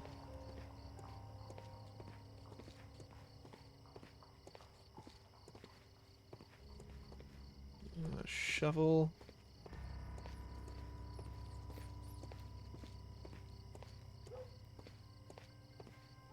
Yeah. Hello, Wiggins. Mr. Holmes, did you see my brother at Scotland Yard? Not yet.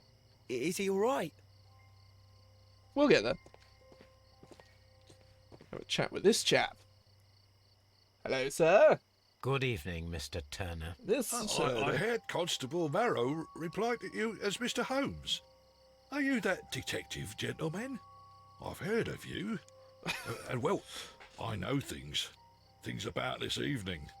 Excellent. Might we hear your story? Let's get a character profile.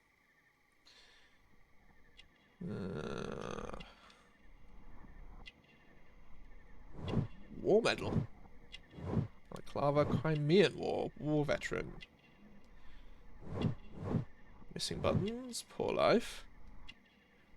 Poor man, war veteran. Requires support, so he's got a weak leg. He's a limper. Testimony. Could you tell us everything that you may have seen or heard? I was already in bed when the fireworks started. A few moments after, I clearly heard 2 gunshots from outside. Please continue. I quickly got up and I grabbed the lamp from my nightstand and I rushed towards the window. I looked down and I saw 2 bodies. And there was a man with a gun who was standing nearby. Where exactly? Well, near this body. Did he notice you? I don't think so. He rushed towards Whitechapel Street without looking around. Mr. Turner, did you see anyone else in the street? No, I saw no one but that man, the murderer, the fellow they caught. Were the 2 shots you heard consecutive? Yes, there was a very short pause between them, and they sounded different somehow. It seemed to me that the second shot was louder than the first. That is an interesting comment. Different guns? Mr. Turner, what were your actions after you stepped up to the window? I was afraid that the man with a gun might return, so I stayed close to the window till I saw the policeman coming in the Half Moon from Whitechapel. Then I walked out to tell them everything I saw. You have helped us a great deal, Mr. Turner. Okay, so we are well underway. Oh, wow. Okay. Different shots. Turner's view, dark window. Conflicting statements. Mr. Turner stated that he remained at the window of his flat until the police arrived. However, this is in conflict with Marrow's statement, as the constable did not see anyone at the window. Okay. What's the other? Oh. We'll come back to it in a minute. Maybe we need to chat with Marrow again. We'll come back to Marrow. God, this place is massive. There's the flower woman. Locked. I suspect most of these are going to be locked. Oh! Okay, that's for us to leave. Okay, we can start. Locked. What is this place? Nothing obvious. Okay. Polly Powell. Polly Mrs. Powell. Powell? What do you want? My name is Sherlock Holmes. I'm assisting the police with their investigation of the crime that took place this evening. Well, I've already gave my testimony, but very well. Alright, love. Cool. Testimony. Not assessing this character. Could you tell us everything that you may have seen or heard? Yes. I was selling my flowers as usual, and then the fireworks began, in honour of Queen Victoria. I enjoyed those.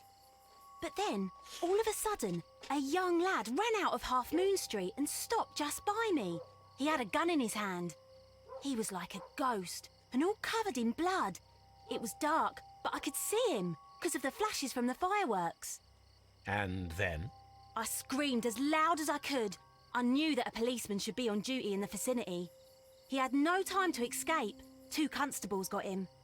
Then another constable came out from the very same street, and I heard him talking of a horrible murder. Mrs. Powell, did you hear the gunshots? I'm not sure. You know, what with the fireworks? Definitely a very opportune moment. Did you see anyone else leaving Half Moon Street, prior to or at the time of the crime? No, sir, I did not. Even with all the fireworks, I was very attentive, as I'm always on the lookout for customers. My thanks to you, Mrs. Powell. Okay. Oh, okay, that's leaving too. Okay, so the area is a lot smaller than I thought it was. Hey, Wiggins! Alright, talk to him again in a second. I just want to swing back around this way.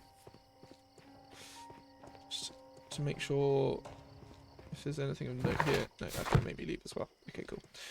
So it is just a very small area. I mean, they've done a very good job of making it feel like you're actually in a massive place.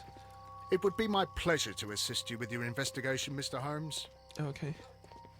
I'll talk to Ryan Turner again then. Mr. Turner, you have stated that you remained close by your window after the crime, is that correct?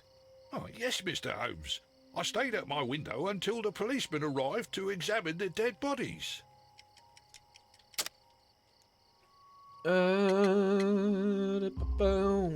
That is very interesting, Mr. Turner. Constable Marrow stated that he did not see anyone at the window when he was running through Half Moon Street. Well, I think Constable Marrow and me, we might have been distracted by the whistles and shouts coming from Whitechapel. We could have missed each other somehow. You understand what I mean? It was a bit of a stressful moment, to tell you the truth, sir. It was him! Allow me to form my own theories, Mr. Turner. Would you mind showing me the view that you had from your window? Not at all, Mr. Holmes. Please, follow me. Oh, that's a substantial limp. Mr. Turner appears to live very modestly.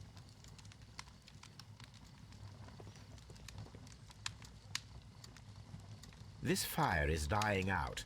It was last tended to over an hour ago. Fire. Ashes. Burnt paper. The papers are almost entirely burned. I am unable to see what's written here. These words are illegible. The papers were thrown into the fire just a short while ago. Epic girl, how's it going? You alright? Welcome back. Okay, so they were burned recently. What else we got going here? Bookshelves. The books on this shelf are in a mess. It looks as though Mr. Turner was trying to find something in a hurry here a short while ago. Okay. Walking stick. Ah! A perfect match. So he was out there. So, Mr. Turner broke his stick when it became stuck between the cobblestones. He did not mention that he was so near to the victims. He was obviously involved. Good, thanks. Just feeling sick. How are you? I'm very well, thank you. I'm very well. I've just had a sick day, just resting. But I am feeling much better. I'm sorry to hear that you're feeling a bit sick. Mr. Turner was roused from his bed by the sound of gunshots. I'm assuming that's pregnancy-related sickness. Nothing in the wardrobe. Is this the window? No. Must be the other window. Ah, indeed it is. The window that we can actually see out of. Reading in the dark. 3 months! Reading in the dark? How can you read in the dark? I assume you have a torch. This kitchen knife is quite sharp. Quite large. Kitchen table. Sweepings. Shredded paper. There are pieces of shredded paper scattered over the table. How can you see this that? This kitchen knife was used to cut the paper. What paper? You talking about the paper in the fire? I'm reading with the book. Right, makes sense. Talk to you in a minute. So, that's the view Mr. Turner had when he opened the window. You would have seen that the window dead was open. Body of Kenneth Butler. Brian Vercotti's contorted corpse. Mr. Turner had a perfect view of the crime scene. He saw the bodies clearly, and Leighton Chapman standing over them. Supposedly. Reading with a booklight. I wonder who was in that chair. Oh, this guy. He's called Ryan Turner.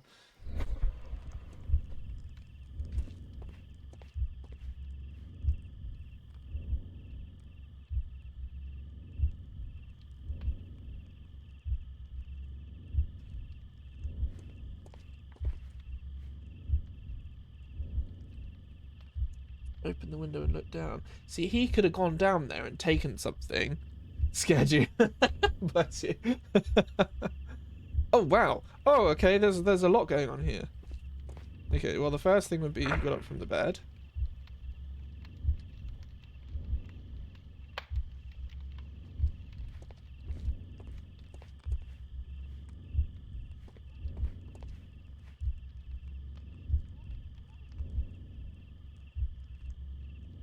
Open the window and look down.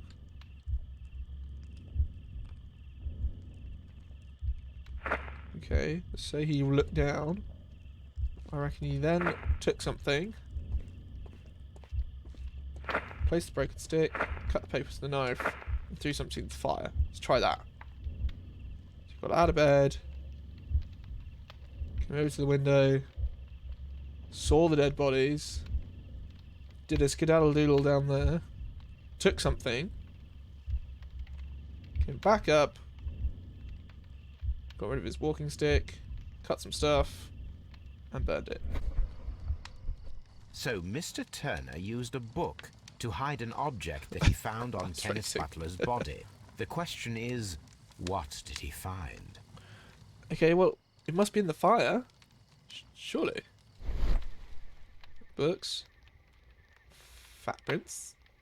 I can see prints from greasy fingers upon the cover of this book. That's not what Let I thought. us take a closer look. Maybe Dick. Well now, what a find. A precious jewel concealed inside a book. So Ryan Turner's a thief. A bracelet with a unique ram's head design.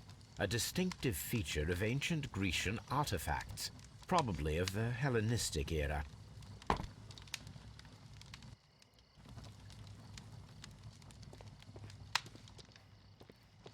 So, I don't think we have anything further to do here, apart from chat with Ryan. So, I reckon he went to the window, took the opportunity to go and steal something while they were all busy catching Leighton. Mr. Turner, how would it be possible for a man of advanced years, such as yourself, to rush from his bed to the window in a matter of seconds, as you have stated? Good question. I'm able to move very quickly, despite my age. And when the situation requires it, Mr. Holmes. Mm-hmm. You're pretty bad limp. I highly doubt that, Mr. Turner. I observe that you suffer a severe limp due to your injured right leg. It would have taken at least 10 seconds for you to approach the window. That means you could have easily missed something or someone in Half Moon Street during that time. You're right, Mr. Holmes. I could have missed something. But it did seem to me that everything happened so quickly. Time can pull tricks on you. Just tell me the truth. And what of everything else that you told us? Mr. Turner, it is vital that we have your complete and true statement. Mr. Holmes, I do assure you that the other things I said were most sincere. No. Oh, let's give this one. Mr. Turner, you were not sincere with me. Not then, and not now. But Mr. Holmes... This, Mr. Turner, does not look like anything that a poor man might possess. It is worth more than the home that you live in. I can explain. No, merely correct me if I am wrong. You saw Leighton Chapman through the window, but you also noticed a glittering object on the ground. this precious jewel. You walked down and took the bracelet from the body of Kenneth Butler, and when you heard the whistles, you hurried away. That broke your walking stick. It caught fast between the cobbles. Constable Marrow was unable to see you in the window as you were climbing up the stairs on your way back to your flat. Upon returning home, you hid the precious jewel inside a book. Mr. Holmes, please don't send me to prison. I didn't do anything bad. I'm just a poor man. When I chanced upon the bracelet, I saw it as an opportunity to make a little money. I was desperate. I only took the bracelet, that's all, I swear. You made a mistake by lying to me. But you are not a criminal. Right, I believe that. Although I must return this bracelet to its rightful owner. Sure. Cool. Nice. Can't get comfort to read. I hate it when that happens. I hate it when I can't get comfy to do anything. Just need to be in the correct position. Wiggins! I'll do anything to save my brother, Mr. Holmes. I'm sure you would. It would be my pleasure to assist you with your investigation, Mr. Holmes. I'm sure you would. Right, let's go to... Hang on, what we got? Archives, cool. Oh, we can look at our... we got our trophy. We kept a plant. Interesting choice. Right, so we got Scotland Yard to go to, and we've got to go and pop to our archives. So let's go to Scotland Yard first. Chat with Leighton. Try and ascertain why he was there. Common statement. Leighton Chapman is the only person. Is that a link? Okay. What case is this? This is called... Oh crap, what case is it? I've forgotten. Hang on, if I go to casebook it might tell me. A Half Moon Walk. I get the sense it's probably nearly the last case because of my character portraits I only have 2 left. So this is the last case, or at least very close to being the last case.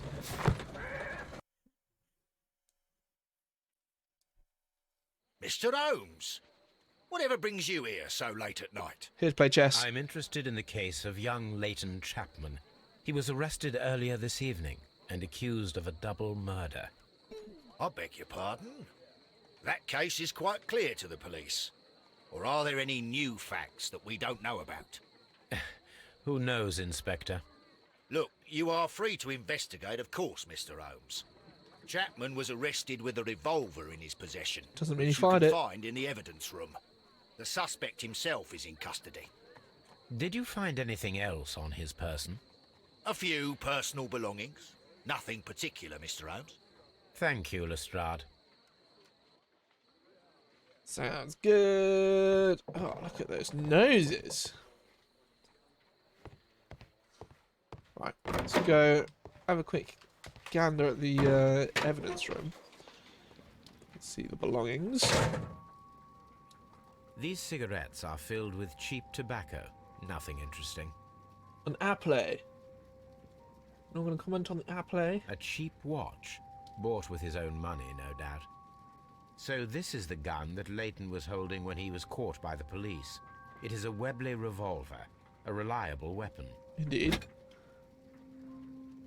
It seems as though the shells were not removed from the cylinder. Are they spent? Ah, there is a spent one. There are 2 spent ones. 2 out of the 6 shells have been fired. There were 2 shots. Okay. So why did they sound different? That doesn't make sense.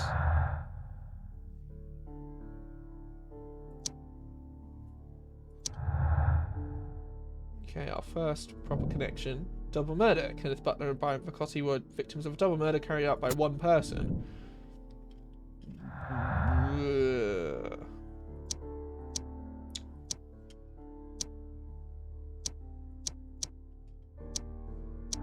Different shots. Here we go. simultaneous shots. Turner could hear the contrast between two fired shots, as in fact 3 shots were made. At first, a single shot was fired, and then 2 guns fired simultaneously directly afterwards. Or, firing position. Turner could hear the contrast between 2 fired shots. They were made from different points in Half Moon Street.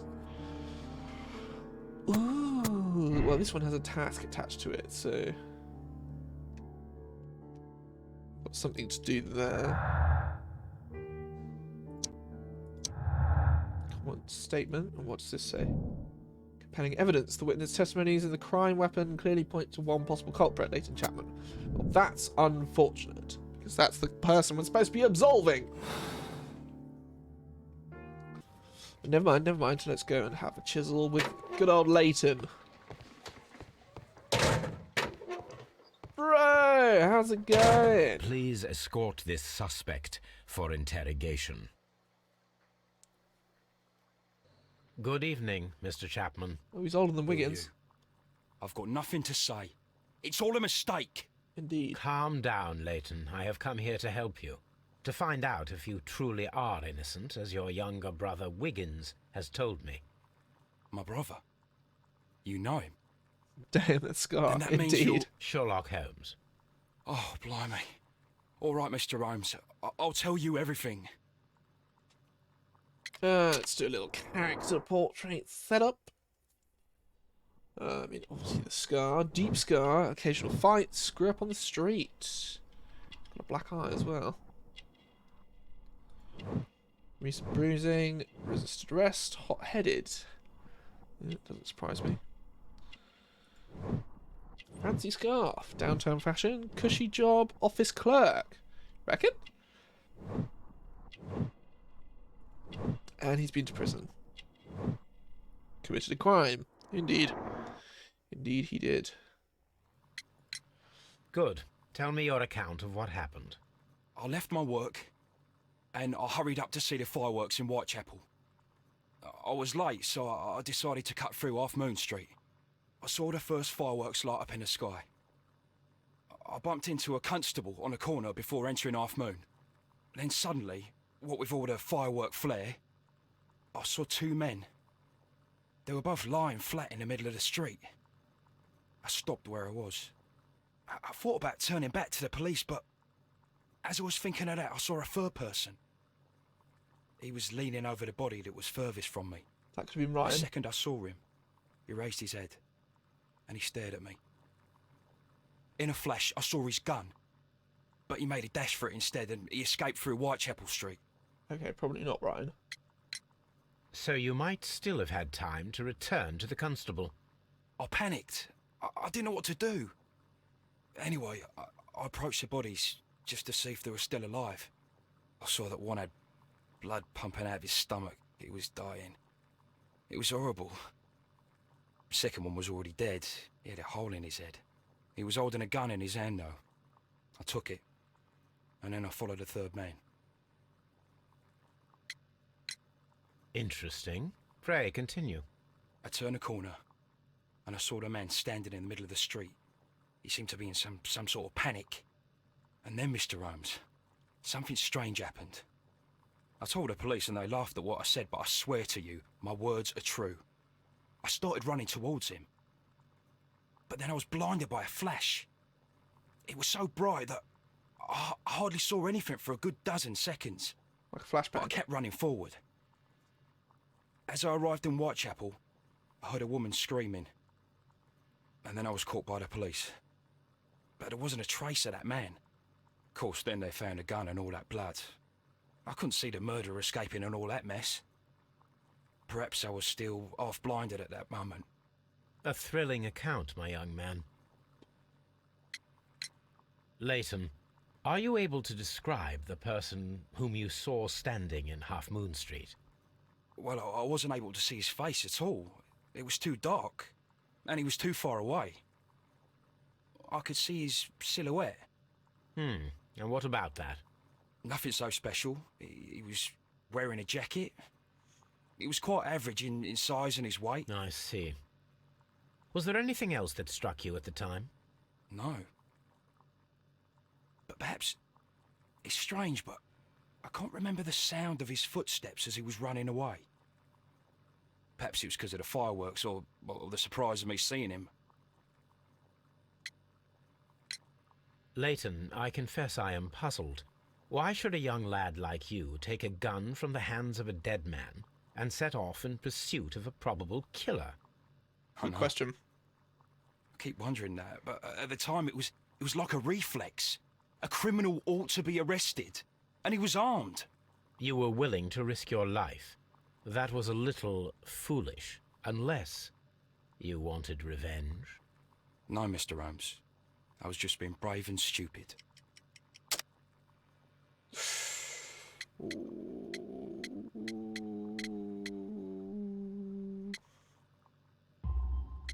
I'm sure that you were, but I believe that you may have recognized one of the victims, Brian Vercotti. You knew that gentleman well, did you not? However could you know that? You have a typical tattoo of the Westgate Brotherhood upon your hand. I observed exactly the same mark upon Mr. Vercotti. You came to know him from your sharing a past prison sentence. Am I correct, Mr. Chapman? God. You're right, Mr. Holmes. Okay, so... Would you tell me a little about Brian Vercotti? We were convicted for a robbery. Once in prison, both of us joined one of these fraternities. During that year, we tried to help each other out, you know? You were quite young then, I believe. Yes, Mr. Holmes, we were. We'd only stolen a pound of meat. After we were released, and when I saw what my little brother had become, I decided to work towards living an honest life. And Vercotti? He had a hard time. His sister had died in a Whitechapel dispensary while he was in prison. He had no family anymore. Our paths split. He fell back into crime. So you lost him? Yes. And for around 2 years, I heard no news of him at all. We shall see you soon, young man. Okay. Common statement. Imaginary man, the person whom Leighton Chapman describes in his statements as a figment of his own imagination created to vindicate himself. I guess that's a possibility. Only links if there was different firing positions. Let's still keep the thing up. 2 victims, lootless. Oh, old acquaintance. Personal motive. The violent crime committed in Half Ruined Street by Leighton Chapman could have been a personal motive. So assuming it was him. No, those don't link. Okie dokie. We'll continue on. So off the back of that, I need to go to my archives. So we'll head to Baker Street, I guess. Check the agent base. There was possible crossfire between Kenneth Butler and Brian Vercotti. Or reenactment. Okay, well let's go to Baker Street first. We'll find out what's going on with the bracelet. And then we will go and do the reenactment. Everyone loves a good reenactment. Put your suit of armour on. Get your sword out. Bit of the old medieval. Right, let's first priority, right? Dress for the occasion. Get my grey suit back on. Grey suit. And then we'll get me hat.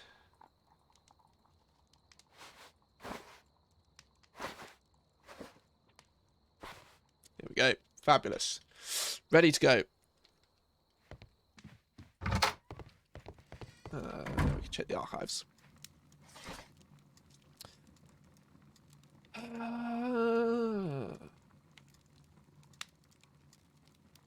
Arts and architecture, economic science, history. Greek That history? is not the one I need. Roman. That is not the one I need. Okay. Medicine, botany. Probably not any of those.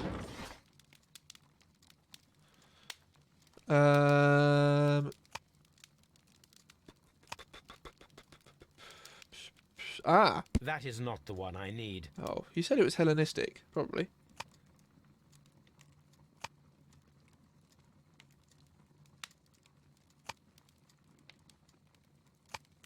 Murders.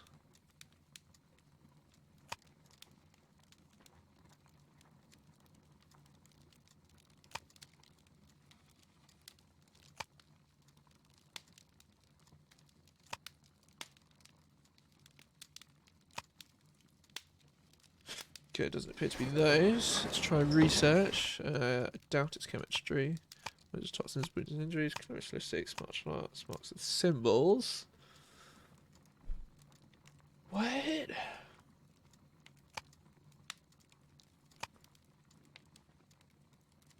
That is not the one I need. That is not the one I need. Okay.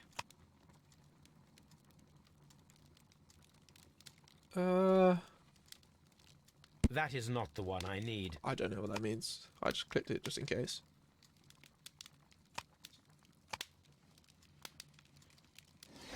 It must be in the encyclopedias then. Art and architecture.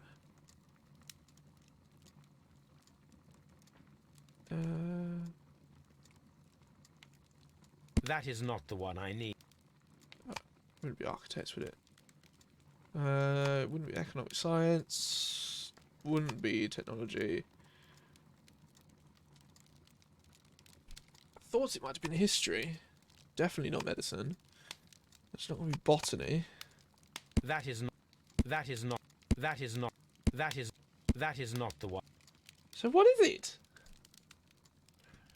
Antique bracelets found in Mr. Stern's flat, with distinctive ram heads, right?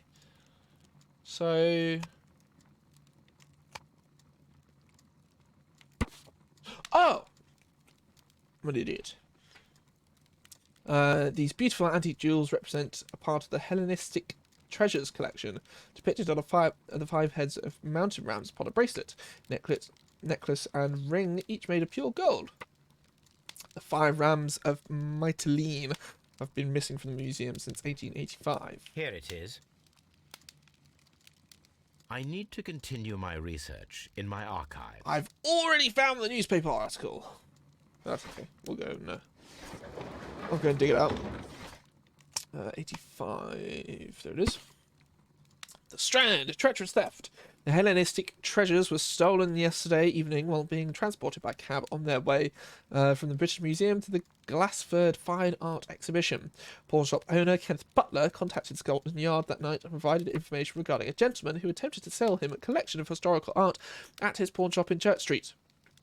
The police have since captured the described man, a professional thief by the name of Vincent Foley, who had been in the process of escaping London via the port. He was recognised by the surviving driver of the cab that had transported the collection of the Hellenistic treasures. Vincent Foley refused to confess as to the remainder of the treasures, as where the remainder of the treasures were hidden. He was eventually imprisoned. The lost treasures are still to be found. Here it is. Well, I have one in my hand. Funny that. One of the victims, Kenneth Butler, was involved in the story of the stolen Hellenistic treasures. A visit to his pawn shop should tell me more. Cool, so we can go there. Oh, that's probably the key for the pawn shop.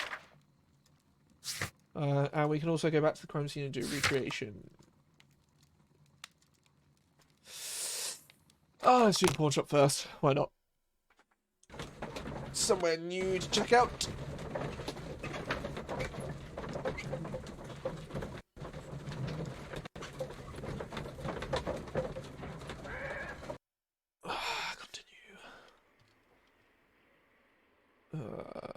Pawn shop.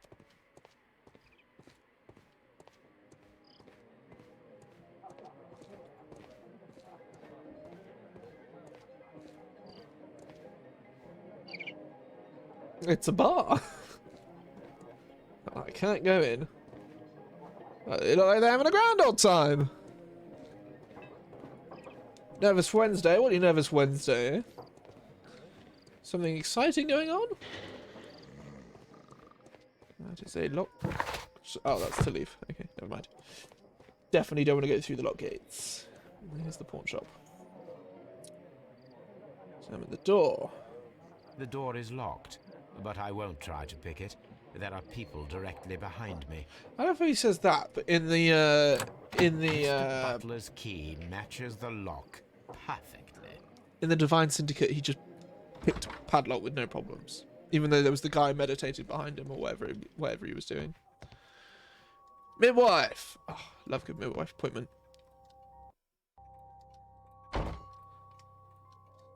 Crampons and a sharp ice axe would only be brought here by a mountaineer.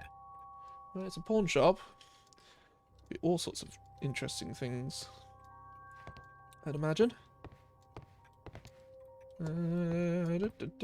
Objects of interest. Crampons. Okay. That's it? That's all you wanted to say? Okay. I guess we'll maybe use those later.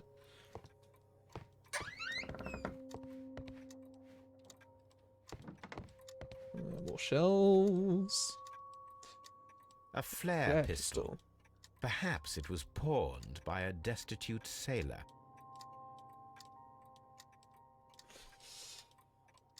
Okay. Nothing else? Classes. Draw. It looks as though Mr. Butler kept a careful record of his operations. I think that's fair enough. Well. The ram's heads. This necklace belongs to the 5 Rams of Mittelin collection. Busted! Interesting. That means that Kenneth Butler owned a part of this collection all this time, 10 years after the theft. And the bracelet. What does this say? Hello, Kenneth.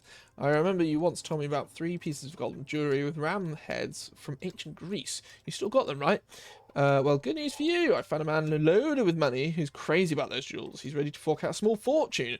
I can arrange a meeting with this money bag for you, but I want you to cut me in on the deal.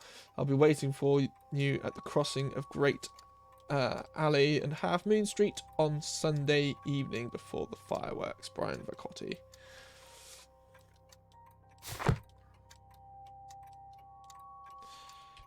Okay, so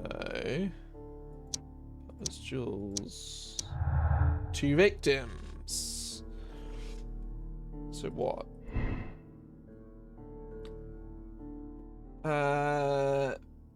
Burglary motive. The search for the missing Hellenistic treasures could be the motive for the crime that was committed in Half Moon Street. Mr. Turner picked up the bracelet directly after the murder, but the ring is still missing.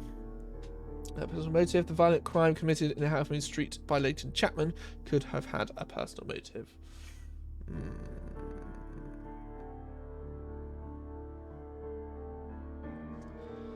So it's hard to say which one would be which. I would suspect it would be linked to the treasure. Who's to say? Sorry, guys.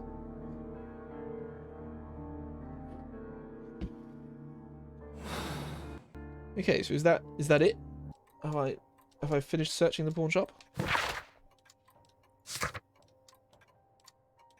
I have.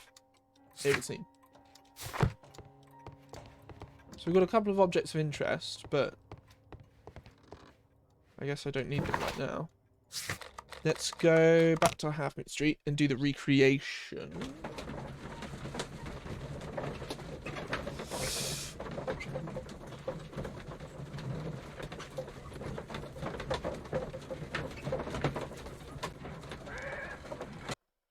Let's see if we can glean some more information from that. Hello, I'm back. Cutscene. It's Wiggins. What's up with you, lad? What are you waiting for?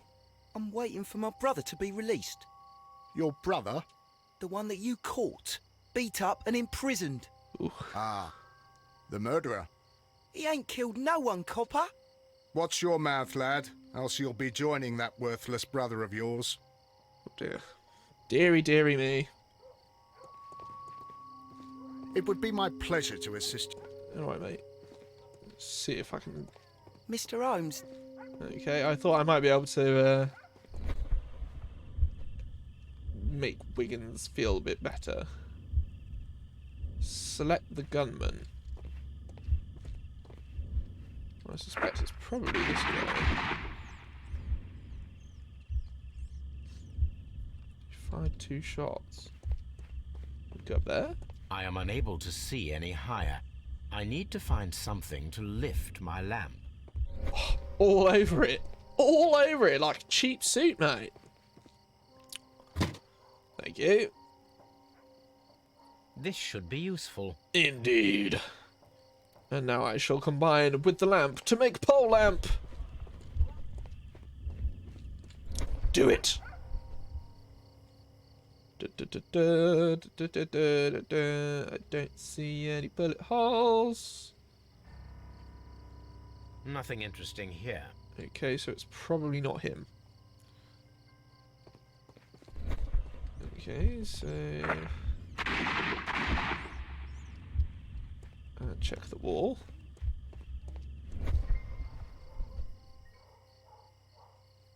Oh! This is most definitely a bullet hole. The brick cracks are fresh. Indubitably. Watson, there was a 3rd shot fired in this street. Okay.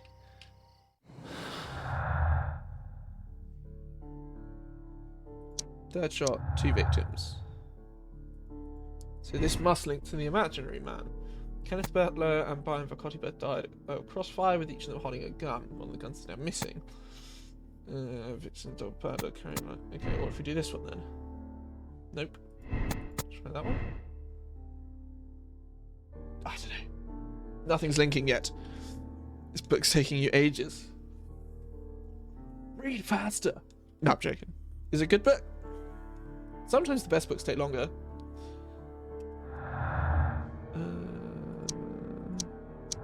Oh, latent statement. What's that? Disappearing man. Latent statement regarding the jacketed man who disappeared at Half Moon now seems reasonable as the three shots of the crime scene prove the presence of a second gun that is now missing. Okay, so we now have something to do off the back of that. Okay, they're not linked. So what am I gonna do? What am I gonna do? Talk to Constable Marrow. Okay.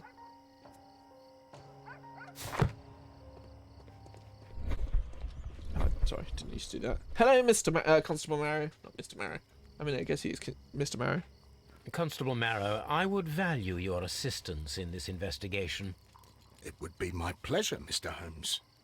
I would like to make sure that there are no places in Half Moon Street where a man could hide while you were running through it with your lamp. All right, Mr. Holmes, what should I do? Take your lamp and start walking, just as you did before, and try to find me. Understood. Have I got to hide? Are we going to play hide and seek? Oh. Oh, we're the constable now. Okay. Through the alley we go.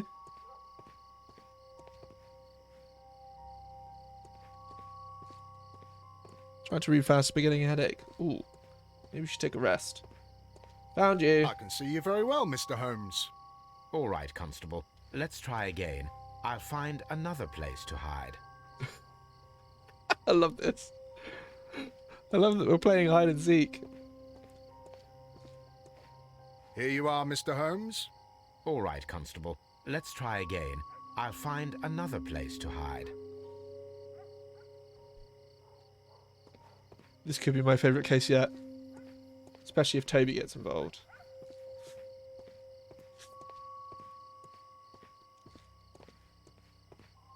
Playing a good game of Spot Sherlock.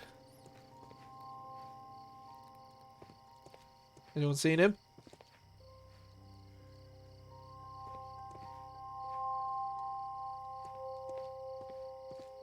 Oh, there he is. Never mind. Mr. Holmes, it wasn't difficult to find you at all. It is obvious now. No one could escape Constable Marrow's lamp while hiding in the street.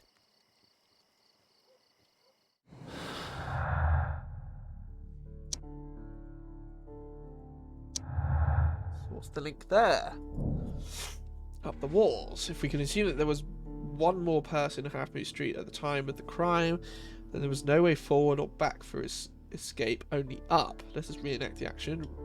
Recreate the fireworks described by Leighton and attempt to climb the wall. Okay, here we go. How do I do that? Oh, I gotta go to the pawn shop. Pawn shop! Pawn shop.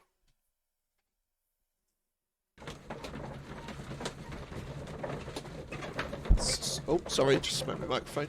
So it makes sense if it was someone who knew, not Velcotti, the other bloke, or was familiar with the pawn shop, because they would know that there is climbing equipment here, at least. So These tools are exactly what I need to climb the wall. Fabulous. Then we get the flare gun. And we go pew pew. Oh, sorry, I accidentally just cut his speech. Very sorry, everybody. But he basically said that this is what he needs to recreate the fireworks. And now we can go back to Half Moon Street. And we can now become a full moon!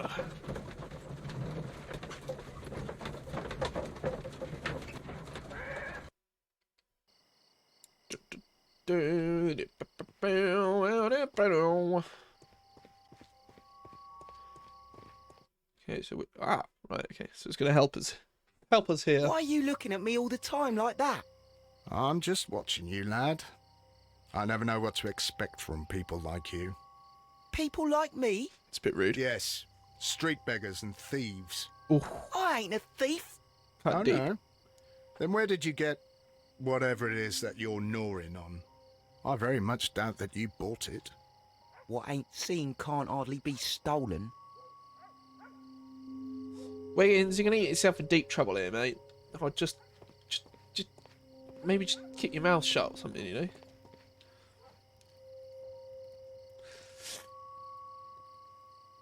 Constable Marrow, Watson, I would like to perform another kind of reenactment with your help. I'm listening, Mr. Holmes. I want to check if Leighton's testimony can be trusted. If someone could vanish into thin air at a specific moment. But Holmes, I don't see how. I am going to be the mysterious gentleman whom Leighton followed.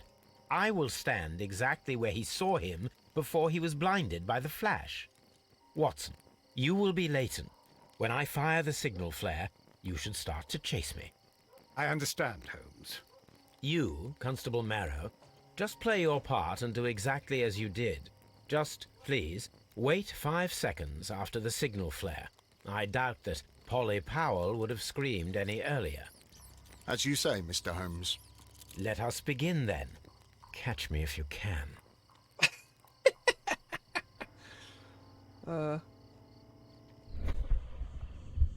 Find a spot where a man might be able to climb the wall.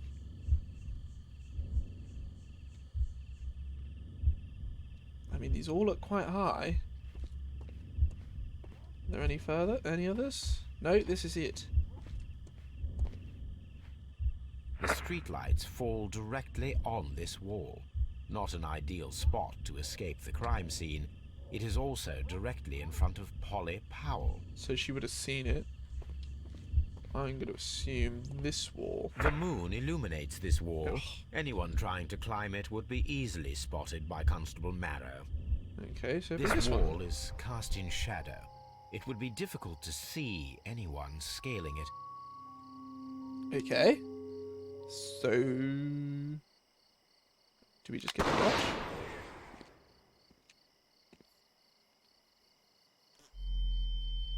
Whoa. How did you manage that? What was the flash? Oh, D.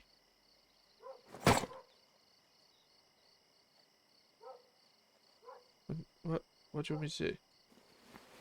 Oh, click lots. I can barely see anything. D. Up. Holmes? Hey. Are you there? Working on it.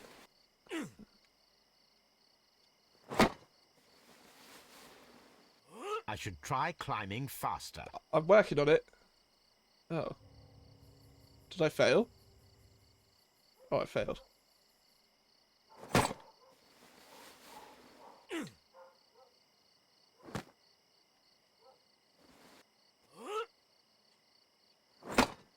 I can barely That see flash killed anything. your eyes. Yeah, it was quite bright.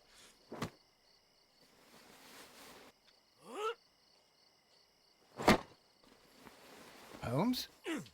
Are you there? No. Gone. Where is he? My God, a man can't just disappear like that. I did. I'm a shadow. A thief in the night. I'm the night. Holmes? Holmes? Where are you? Gone. I cannot see you, Mr. Holmes. Dr. Watson, it seems that Mr. Holmes has disappeared. Don't worry, gentlemen. I am up here, above your heads. How on earth did you get up there, Holmes? Magic. I am using crampons and a climbing axe, although the person we are looking for did not leave any traces of such tools. Constable, is there any way to get to the top of this building? Yes, Mr. Holmes, I can show you. The door to the building can be found from Whitechapel Street. Gentlemen, I am on my way down.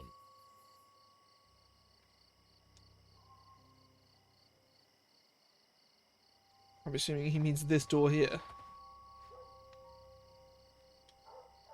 Exciting. Ah, I see, okay.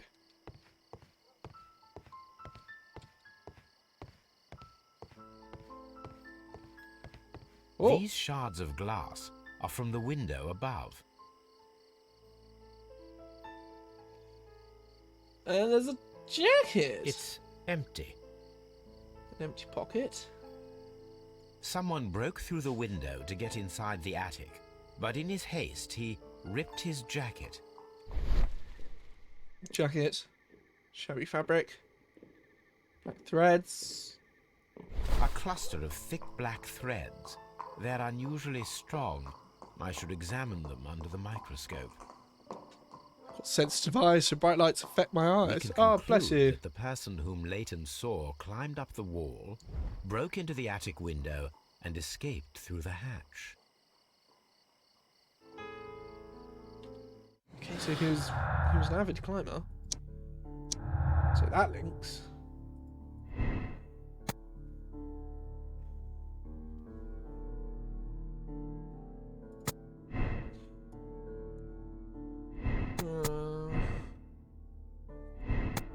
Wait.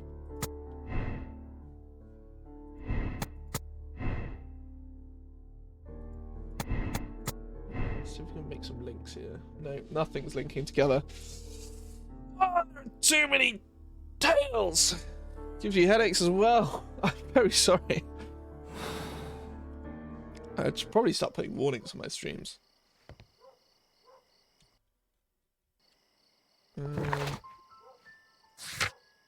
Okay, so we've gotta assess the threads and solve the crime. Cool. We're on top of everything. It's just we haven't got many leads. Well, we have got leads. It's just nothing's melding together yet. Everything's all in pieces. However, I'm afraid I have actually run out of time for today. That was a silly game. But as always, thank you for hanging out with me. Oh, bless you, you didn't look at your phone. Thank you for hanging out with me today and enjoying yet another solved mystery and partly solved mystery in Crime and Punishment Sherlock Holmes. I shall be back next week, as usual, Monday, 7:30ish, the sort of ish British time, you know. See you next time. Yeah, see you next time, Epic Girl. Thank you for coming. And thank you everybody else, Tim, and anyone else who popped in. And I will see you guys all next week. Enjoy the rest of your week. Bye!